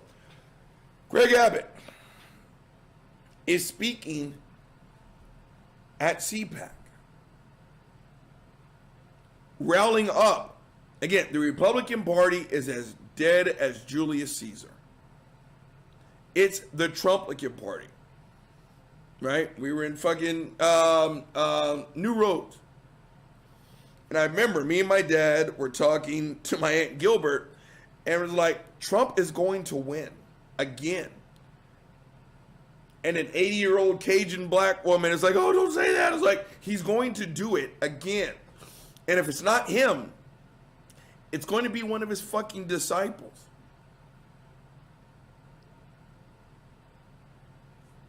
Gang, shit this bad should not be a topic of conversation. The fact that it is tells me that a Trumplican, if not Trump, is going to win the White. Okay, why do I keep getting these fucking pop-ups? Hold on. This is going to self-destruct. I need a fucking tutorial on how to run an HP. I didn't even know how to run a Mac. Robert, go fuck yourself. But Greg Abbott is speaking at fucking CPAC. Gang, Steve Bannon. Steve Bannon is talking. Now we're just going to, here's lightning rounds. Steve Bannon is talking at CPAC. Do I need to say anything else? Same Steve Bannon that just got found guilty of contempt of Yep. Yep. That guy. That guy's a real patriot, right? Lauren Boebert. Lauren Boebert is speaking at CPAC. I told you guys, and I will continue to tell you guys, switch my resume with Lauren Boebert. Gang, I am a college graduate. I've got a bachelor's of science. My minor is American history. I have a career of 26 years of public service. My mom thinks I'm kind of cool. Lauren Boebert was given mercy because that fucker could not pass a GED exam. And on the fourth time that he just said, you're so fucking stupid, just take this one. She has an arrest record.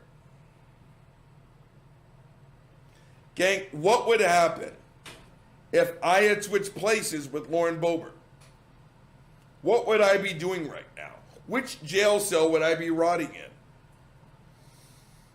Tell me something that she stands for other than carry guns, suck Donald Trump's dick, and believe in God. Go ahead, I'll wait. She is openly Islamophobic. Say what you will about Ilhan Omar. You want to tell me she's anti-Semitic? I'll listen to your story. Right? But this bullshit, telling the same joke repeatedly about how it is, you know, she got on an elevator. Oh, Ilhan's not carrying a backpack. I should be okay. How does she still have a job? Rumored. Again, if I was rumored of being a gigolo, I mean, give me a break. Which part of Lauren Boebert says respected fucking elected official? Which part?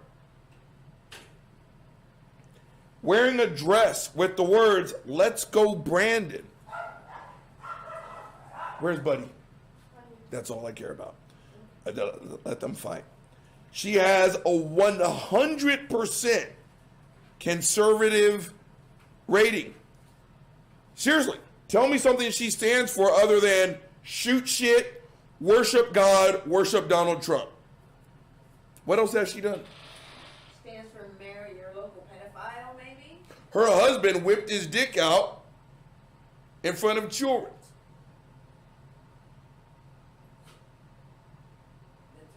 Seriously, which part of that am I supposed to be okay with? Again, some of y'all, most gang, I am protective by nature. I just am. My father is. My mother was. I am very protective. Like, it's almost a pathology. And I'm loyal to a fault. If I think you are capable of harming the children in my life, let's just say you will be dealt with. A man who whips his junk out in front of children and you marry him and you have 4 babies, gang, I just heard lightning and thunder. If it rains in Austin, Texas, I may start believing in God. You know the real fucked up thing is, gang? I haven't slept. And when I let the boys out, again, I'm paranoid as fuck. There was a white woman in a Lexus parked in front of my house for 4 hours. I walked my dogs, and every single time I took Papa for a walk, I took Bubba for a walk, I took Buddy for a walk, I took myself for a walk. And every single time, I'm just like, this bitch. She never moved. And by the time I ran errands and came back, she had finally left.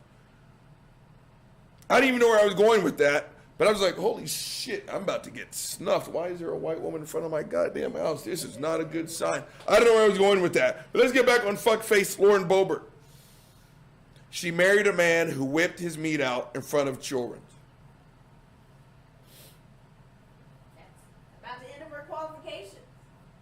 Seriously, tell me, what else has she done other than jerk Trump off, wear a dress that says, "Let's go, Brandon"? She literally ran on a platform that said, you should be able to, what's that? We were a paid escort. Allegedly. That bitch was a hoe. I'm sorry, I don't give a shit what you guys say. And she's talking at CPAC. Right. That's Lauren Boebert. Fuck her. All right, who's up next, gang? I see a coon. I don't know who the fuck that is. I don't know why Siri turned on when I said the word Ben Carson. He's still relevant? I thought he died. Oh, no, that's the other guy. Ben Carson is speaking at CPAC. It's a paid performance. Gang, you don't go from thoracic surgeon, which apparently he was good at, to being the HUD secretary. You're not qualified. You're not. Richard Dawkins apparently is a very good evolutionary biologist. But when Drew Brees retired from being the Saints quarterback, we hired another quarterback. We didn't go get Richard Dawkins. It's such a great point. You may have been a very good surgeon. Although, if you guys think that I could probably have replaced Drew Brees as the quarterback for the New Orleans Saints because there's nothing Pocket can't do, good for you guys. I really appreciate that. You know, I really feel that spirit. You know, matter of fact, I'm gonna drop 5 million pocket change on everybody in the chat right now, because I know that's what you guys were thinking. I know you guys were like, Well, I don't know. Pocket's a really good evolutionary biologist, and if Dree Brews would have called, if they would have called Pocket Locker instead of Taysom Hill, who, by the way, Taysom Hill is my favorite active player in the NFL. Taysom Hill and that guy for the 49ers. I can't think of his name. The beastly guy. Y'all know what I'm talking about. All right. Anyway, loyalty, add points to all viewers, 5 million to everybody. Peace be unto you guys. I really appreciate that, the moral support there. Also, y'all, I got this cake batter.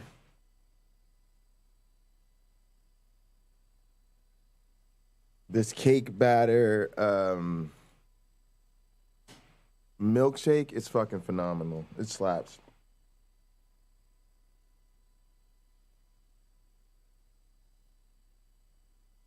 That shit is really good. All right, let's see what we got here, guys. We go to the beginning. Oh, we got to get down here in the timeline view. Let's save it. Go to the beginning. Ready for takeoff? Is this thing on? Is that camera on? Turn that goddamn camera on. That camera on? Put that camera on me. Put that camera on me right now. Ken Hovind, I'm coming for you. You done fucked up. See, I knew if I challenged you to a debate on your channel, you'd record it.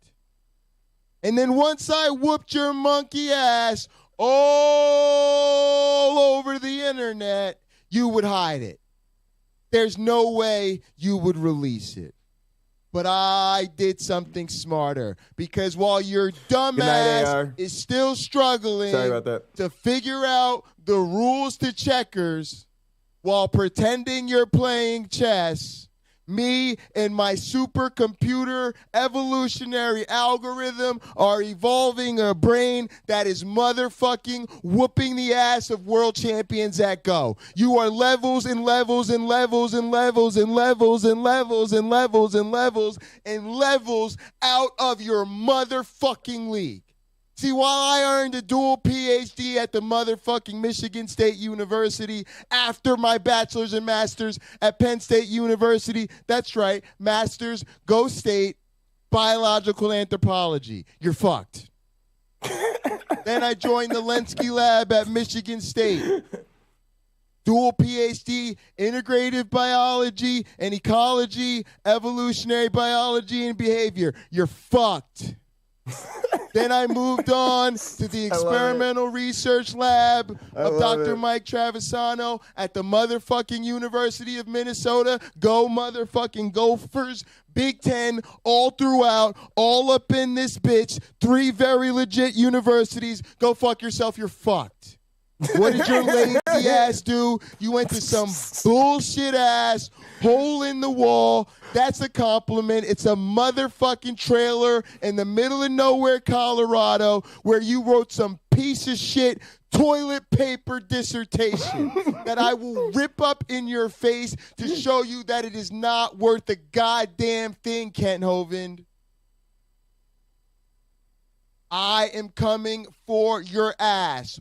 August 29th on motherfucking Donnie's channel. Searching for delusion, standing for lies, reasoning for evidence, hiding underneath the blanket of Christian delusion. Whatever Donnie's calling his channel these days, Kent, it really doesn't matter. I hope you bring all your friends, your family, your wives, your ex-wives, your fucking people at your compound, all your motherfucking staff, because believe me, I am rolling deep with the cult of the flying man. Rolling deep. The Most High Apostle is coming for that The ass. whole crew. And best believe I'm bringing everybody. My co-pastors will be in the building. The ushers will be in the building. The motherfucking congregants will be gathered. The drinks will be poured. The weed will be in the goddamn air. And we will be celebrating as I roast your monkey ass! Look in my eyes, what do you see? That is how you promote a goddamn debate, folks. Can I get an amen? Hallelujah. Come on, folks. I mean, come on. What is everybody else doing? We have two distinguished gentlemen here today, and they will be debating whether or not there is sound epistemology for the virtue of the Christian like, come on. Thank you, Vesper. Thank you, Vesper. I really appreciate that. Now let's see if Kent Hovind's ass responds. He ain't gonna have to respond. He can run, but he can no longer hide. The date has been set. It is going to happen. Kent Hovind, we are coming for you. Let's see here. We want to let's put a new folder called Hovind. We'll add our other video in there too in a sec. And we'll call it Kent Hovind promo 1 8 10 22. Oh, god damn it. Did I not get the name there? I don't want a custom export. I want the H264 master. Browse. That's the right place. Name it that. Oh, I copied and pasted. That was smart. All right. Add to the render queue. Render all should not take very long. Oh yeah, it's breezing right through it. And y'all, that camera looks awesome. I got some nice webcams. Y'all know I got a couple, like 100. One of my webcams, I don't know, it was Logitech C920. They're just not even close. And even the 1080p camera I have, like the camcorder that I used for my old videos and stuff, it's just nowhere near this thing. I'm so happy with that purchase. And guys, remember, I haven't done anything to that camera. Like, I just put the lens on it. I put it in autofocus mode. I hit record. Like, we can still do all types of cool shit with that camera. All right, it's done. Let's go ahead and we should always, this is annoying to a lot of people, but when you have time, especially with a short video, you should technically, you should check your project here before you export it, and then you should technically check your export. There's never any issues, but just to make sure. I probably won't watch it when we upload it, so we'll consider this our premiere here, because I'll just upload it and make sure that went okay.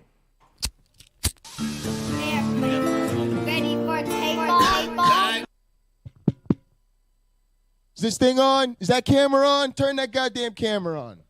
That camera on? Put that camera on me. Put that camera on me right now. Kent Hovind, I'm coming for you. Get unfucked. Look at the autofocus. See, I knew if I challenged you to a debate on your channel, you'd record it. And then once I whooped your monkey ass, that was one of the features they talked about a lot with this camera, was how good the autofocus is. And it's immediate that you can tell that they weren't fucking around. All over the internet. The camera nerds know their shit. There's no way you would release it. But I did something smarter, because while your dumbass is still struggling to figure out the rules to checkers while pretending you're playing chess, me and my supercomputer evolutionary algorithm are evolving a brain that is motherfucking whooping the ass of world champions at Go. You are levels and levels and levels and levels and levels and levels and levels and levels and levels out of your motherfucking league. See, while I earned a dual PhD at the motherfucking Michigan State University after my bachelor's and master's at Penn State University, that's right, master's, go state, biological anthropology. You're fucked. Then I joined the LNCA lab at Michigan State. dual PhD, integrative biology and ecology, evolutionary biology and behavior. You're fucked. Then I moved on to the experimental research lab of Dr. Mike Travisano at the motherfucking University of Minnesota. Go motherfucking Gophers.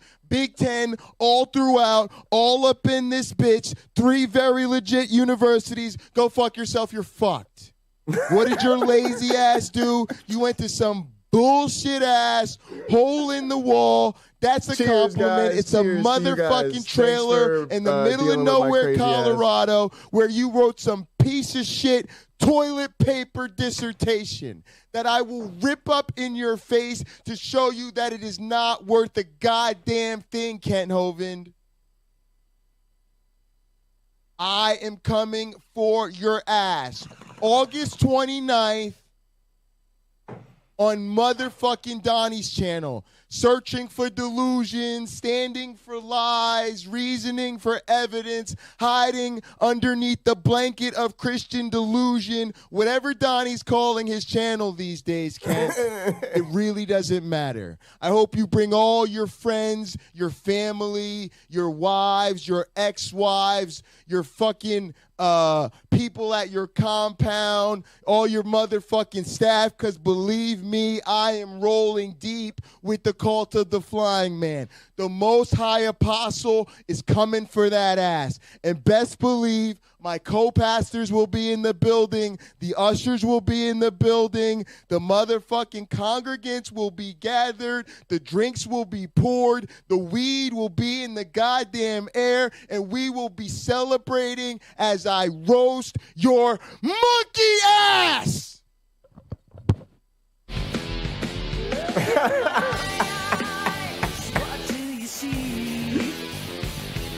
The cult of personality.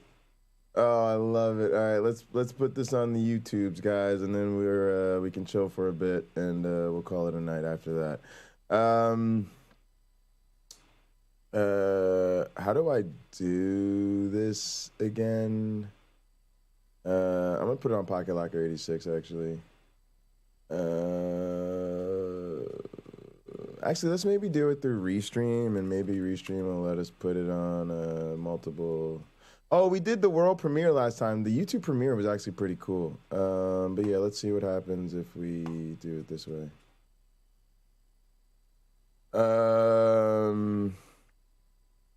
Video file.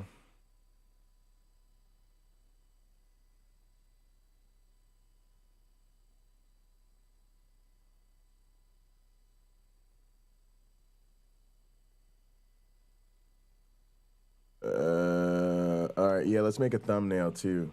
The title's gonna be Kent Hovind. I am going to whip your monkey.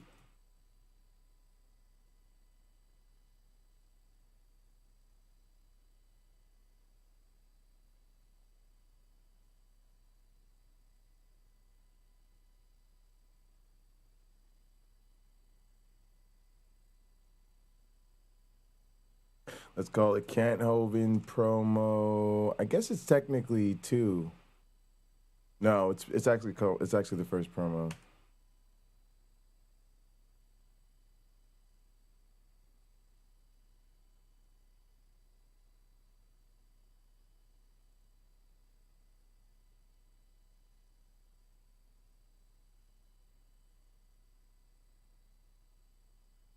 All right, it might be too long. Let me check.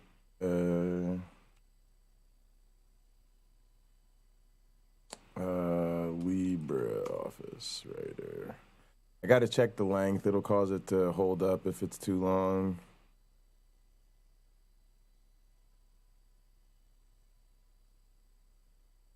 Review, word count, characters including spaces, 55. Oh no, it's short. All right. All right, let's go.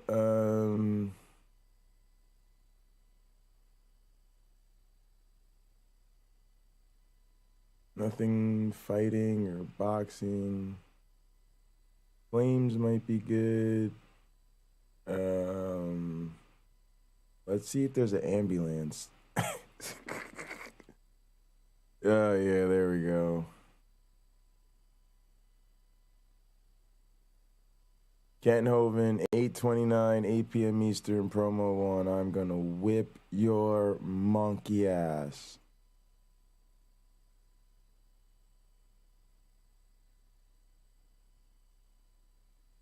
U.S. champ versus moron. Debate promo. Debate hype. U.S. champ. Yo, I'm pulling no punches with him. All right, now I'm at 104.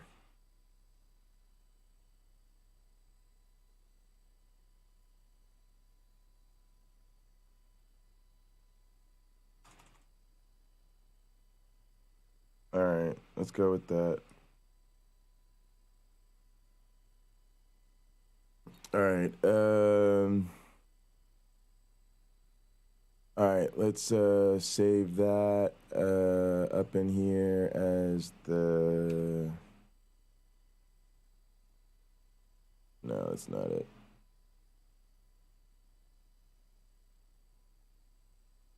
There. All right, let's get one of these descriptions in here.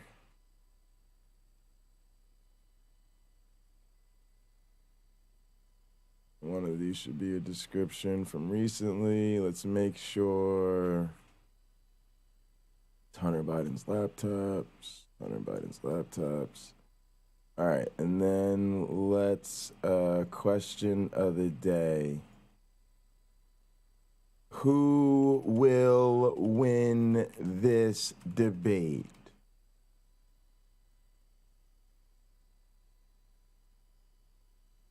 The champ or the chump?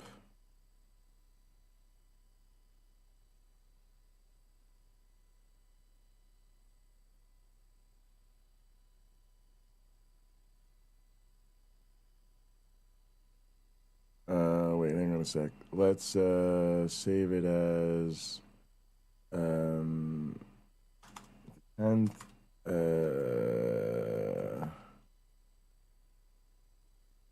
Promo description. Let's get a new folder called debates.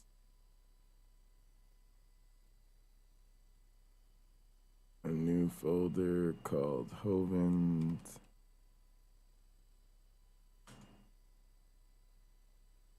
Save. And then let's get that title in there.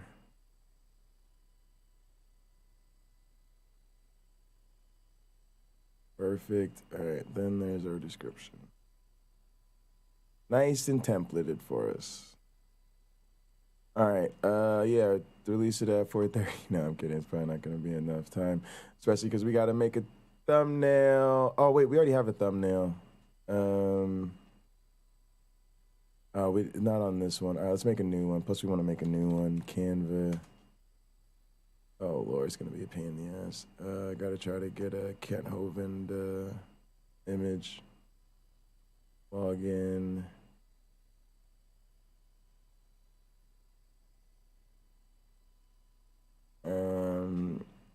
YouTube thumbnail.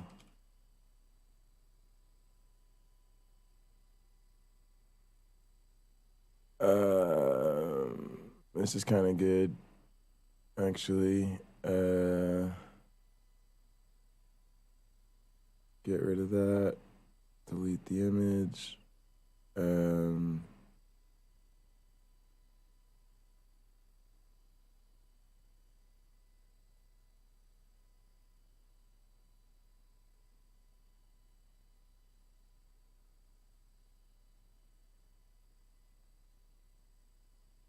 Actually, I want to do something else. Let's get rid of it. We don't have to get rid of it. Let's just go to Discord. Let's go to...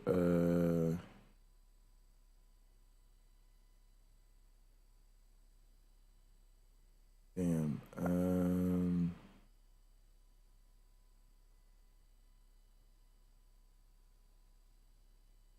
let's save this under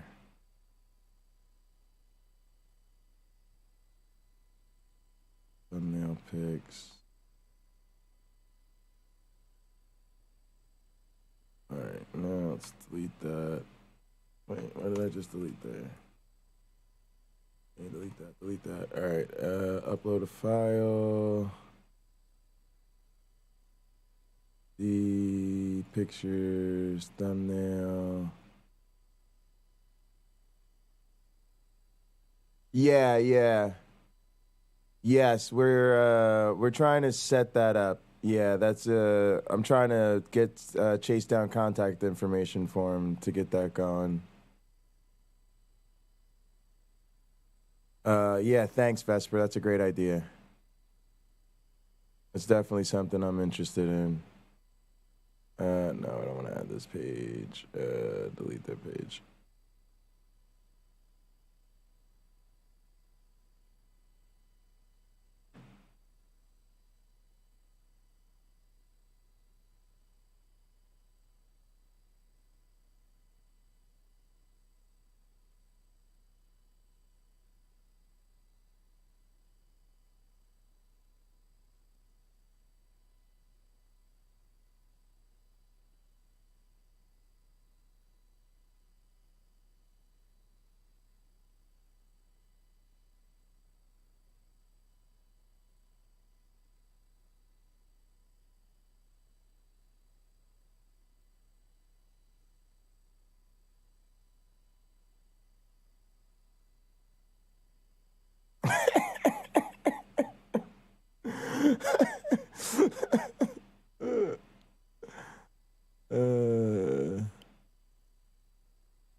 All right, let's change that shape color.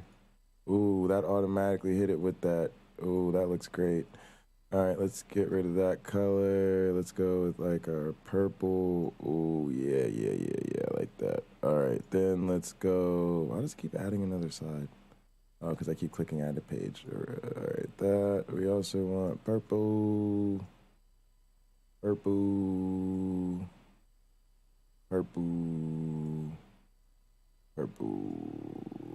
Perfect.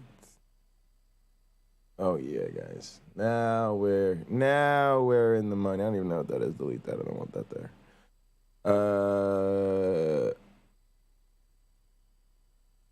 Yeah, yeah. Matter of fact, I think we're gonna try to be reviewing some of that stuff as part of our debate prep. All right, let's share, download, PNG, download. All right, here we go. Open that. Oh, guys, I think that looks fantastic. Kent Hovind's monkey ass whooped by expert. Come on, y'all. This is how you promote a goddamn debate. I'm bringing y'all the word wrestling entertainment. All of that other nonsense, that is not how you promote shit. Yeah, that ain't how you promote a debate. We got to add Donnie up in this hoe, actually. No. Maybe not. Maybe we don't. We don't need to promote Donnie. All right, let's go. Let's go ahead and move that. That is it'll be here in downloads, I think. No.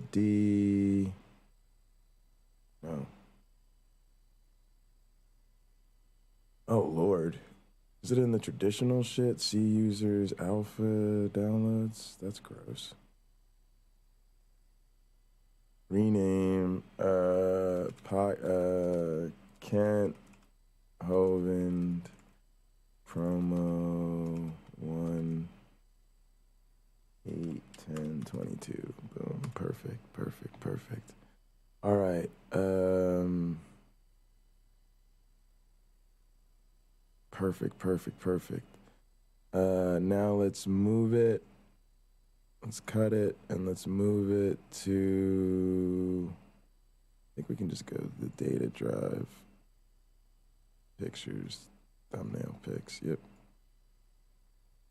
All right, let's paste it. All right, now we can go over, let's see how this restream thing works. I hope it doesn't mess up the fact that I'm live now. Upload image, boom. Oh, that looks great. Shout out again to Flying Bruce Wayne, Flying Thing. Y'all know what I'm talking about. Flying Thing, Bruce Wayne. That's our guy. Let's set this for 4:45. Actually, I can change the time, right? Let's make it 4:40. I don't feel like waiting that long. 4:40. Boom. All right. Make an announcement. Next.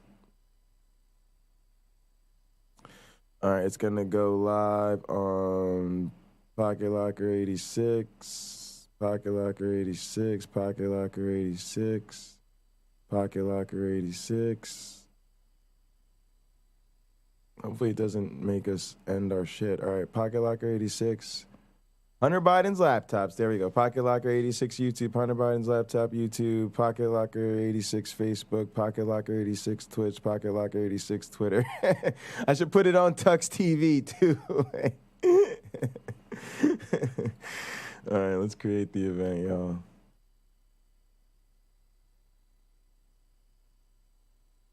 I want to see if we could watch it. I'm hoping we could watch it debut on stream while we're live.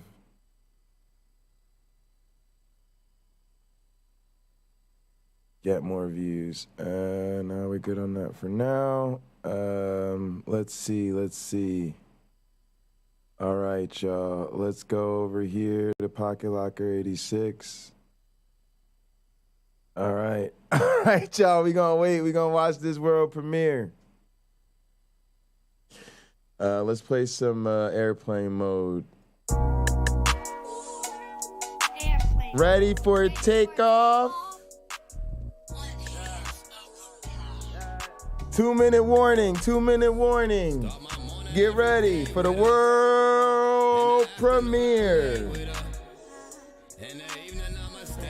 It's the first time I've done a world premiere through Restream. After this comes out, when y'all leave for the night, go ahead over there, like the video for me. Like the video, leave a comment or something like that. Let the algorithm know you like it.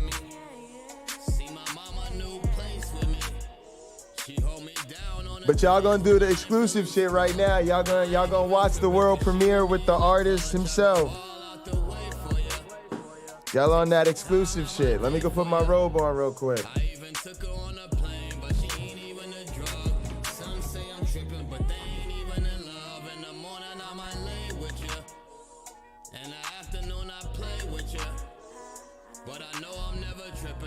Say I'm in love. Mary Jane is different cause she ain't even a drug. She be there every day for me. She my sweet Mary Jane shorty.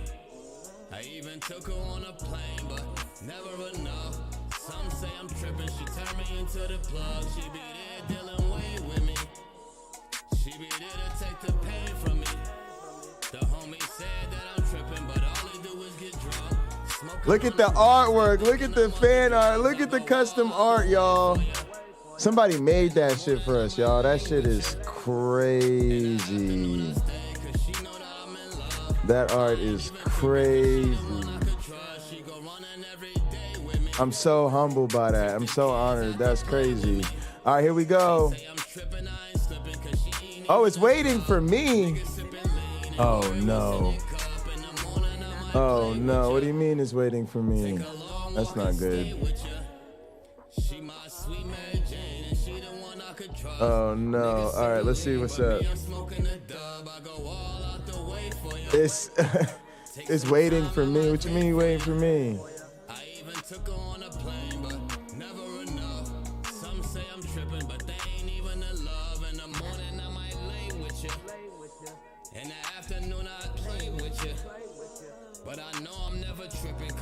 What am I supposed to do? Stream to your website, that's not it. Edit it. Duration. Save. Delete. Copy link. Instructions for guests. All right, this is the first time I've done it like this, so I have no idea what's going on. Waiting for me. It might be waiting for me to not be live so we can do it on the channel. That's super weird. All right, I know what to do, y'all. Don't worry about it. Here's what we're going to do. We are going to...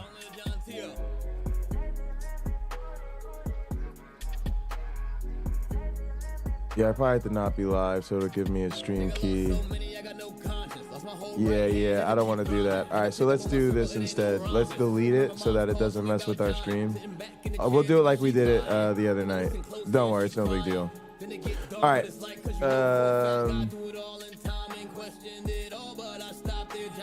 No worries, no worries. Many ways to skin a cat. All right, let's, we're right here at the channel dashboard. Let's close tabs to the right of this one. We really don't need our videos anywhere else anyway. We want them pretty much on this channel, so upload a video, select the file.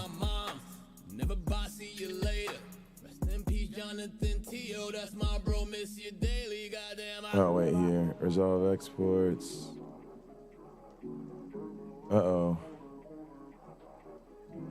Yeah, well, it's because it clicked through too fast. Hoven, there we go.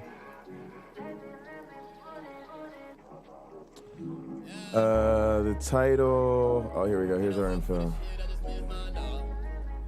See, that's why I save stuff. It's so much easier to have it saved in a document and templated. I already know this type of shit goes wrong. And then I can just copy. I'm gonna whip your monkey ass. Make sure there's no space there. All right. And then the description. And I'm gonna say some shit that, like, this is documented. You know, I got a TED talk. I forgave my brother's killer. And I'm saying it to say this. Nigga that killed my brother. My brother died in my grandma's arms. All right, thumbnail. We grew up in. He shot my brother. He ran to the house. He died in Nanny Hall when she opened the door. So I'm telling you, there's some real shit, man. If I ain't let that shit go, I won't be right here today. I won't be here for my niece and my nephews. We're gonna put on a playlist. We're gonna put on short videos. Done. But I had to leave. I had to let that and shit a new go. playlist called promos. And I started to grow. Wrestling promos. Now I'm here today, and it was harder than man. I'm talking about this is my big brother, nigga.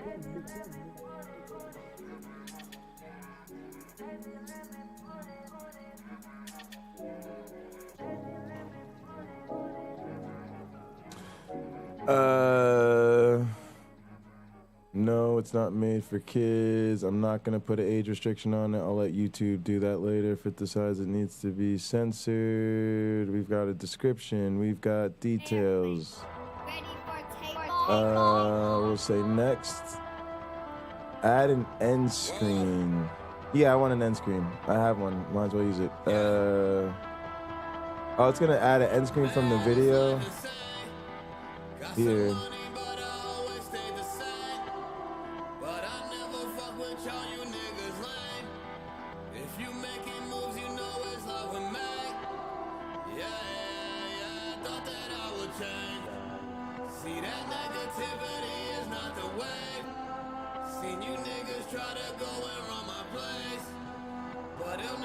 Wait, what am I don't know what I'm doing with this.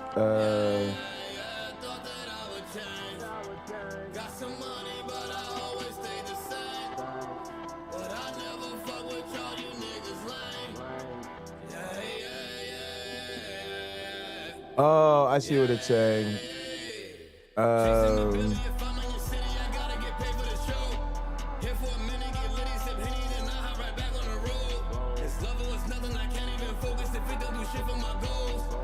All right, let's do this. We need to start getting used to these.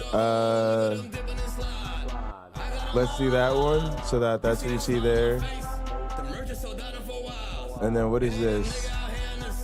Yeah, all right, let's do it.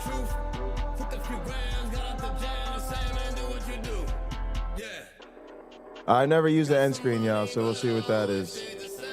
Promote related content during your video. Nah, we don't need that. That's good though. All right, glad we did that. Go ahead, check it for copyright issues. I'm just calling to let you know that I'm happy and I'm proud of what you're doing. None. You know, I'm always gonna be your Public. number one fan, as I always say. Nah, instant premiere, instant premiere. Yeah, we like the instant premiere, y'all. All right, let's do it. Let's do it. Anyway, I'm just letting you know when you come out, I want you to play my number one Instant song. premiere. Let's go. Let's go. You know, I can't sing like you can, but let them people know how you do. Later, love you. Peace out. Peace out. Peace out. Here we go.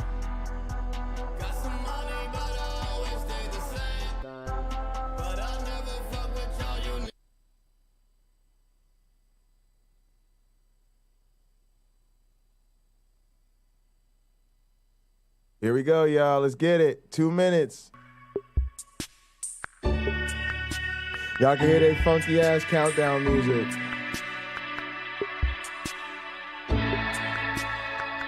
Which, to be honest, a lot of y'all don't like. So let's go with it's airplane mode.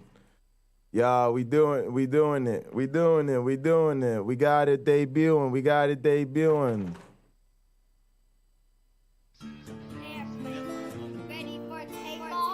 Definitely smoking while we watch this. Cheers to you guys, man. I appreciate y'all.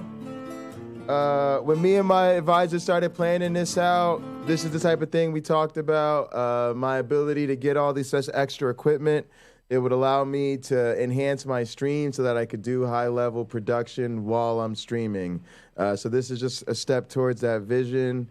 We've been able to stream, working on some educational video, some really deep stuff from my science past, and now I've been able to stream myself, working on recording this promo, stream the post-production, stream getting it ready to debut, upload it, and now we'll get to watch the premiere together. So we've shown you how the sausage is made, and now we'll enjoy our first taste of the sausage together. Thank you. Never let them take my wings in the mold, bitch. Ever made in a month, nigga. I'll stop it at 10 seconds. Just a front, nigga. Goddamn. Had to grow up quick, I made my own rules. Had my first child, got it jumping with music. Can't really hang with nobody who losing. I thought by now that you would go and get it, but I could hardly see niggas this distant. Know you get crushed if you're not in the for picture. sharing. Thank you, Vesper. And I made that. I really appreciate that. Thank you.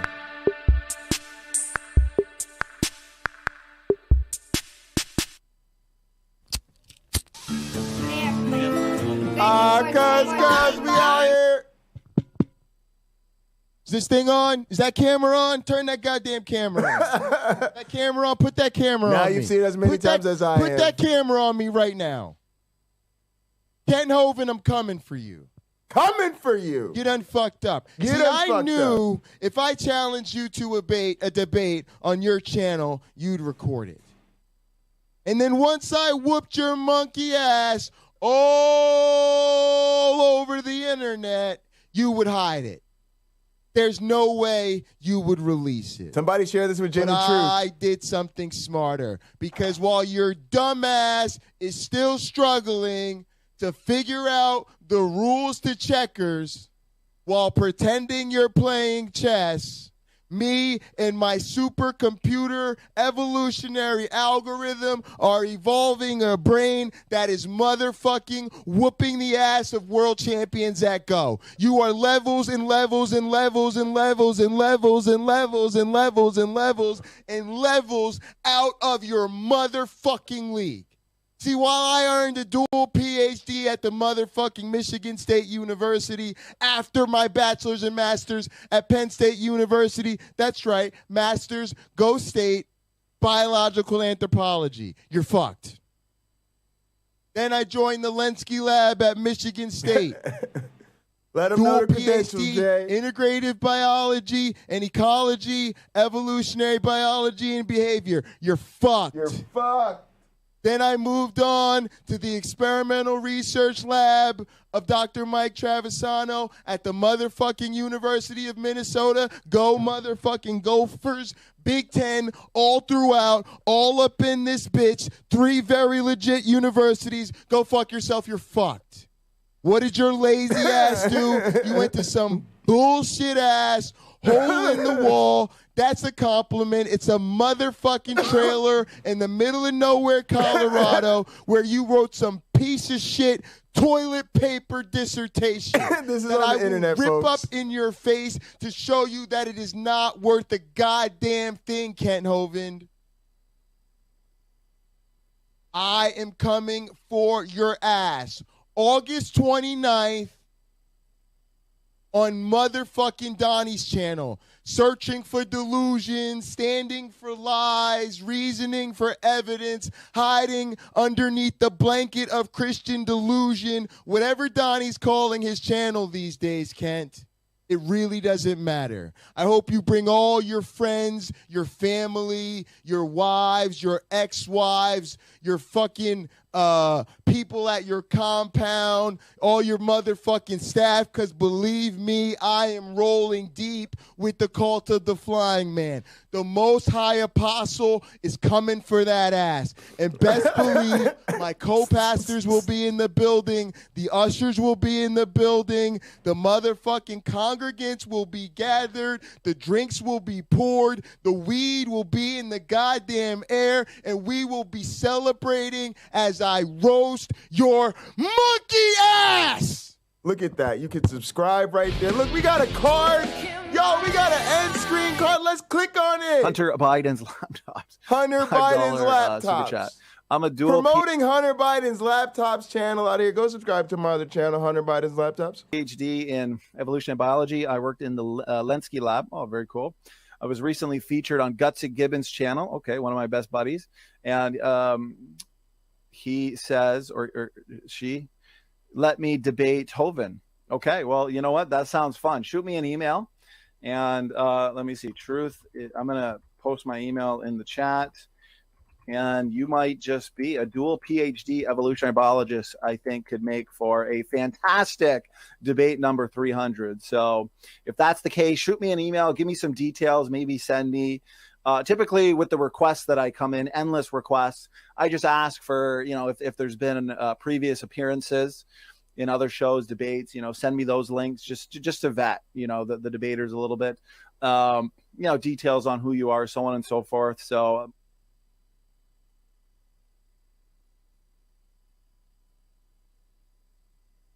The Pine Creek recommendation afterwards. We out here, y'all. We are out here. Hunter little end card video plays with the thumbnail. We got a thumbnail, y'all. We out here like we know what we doing. Like I told y'all, man, we trying to build this ship while we fly it, man. Y'all can see we out here on Pocket Locker 86. We out here on Hunter Biden's laptops. Everybody's with me on Pocket Locker 86. That's actually good. That's what we want.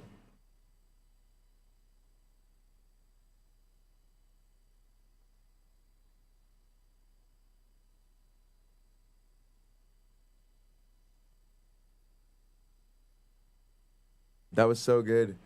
That was great. That was great. Look, man, I appreciate y'all. Please share the promo with your friends. If you enjoyed this stream, man, all that we did tonight, go ahead and like the video. Leave me a comment down below. Really appreciate that. Whether you watch now, later, or never, whenever works for you, works for me. Whether you're a heathen, a believing, an agnostic, or indifferent, I really do appreciate you. I will be back. I'm going to get some sleep, get something to eat, walk my dog, chill out a little bit, maybe splooge all over myself. And then I'm going to be back tomorrow afternoon getting ready to deliver my talk. Rob will be sharing the video we did today. We'll see what's up. We'll keep getting ready for Ken Hovind. Maybe we'll just keep working on other promos and stuff to keep promoting it, just to keep pushing it, just to keep fresh stuff coming at people, getting excited about it while we prepare. Yeah. Thank y'all so much. I'm really, really, really, really grateful to all y'all, man. Call to the flying man. We are taking over the goddamn internet. I love y'all so much. In the name of the Darwin, the Dawkins, and the Christopher Hitchens, science bless you all. Poof!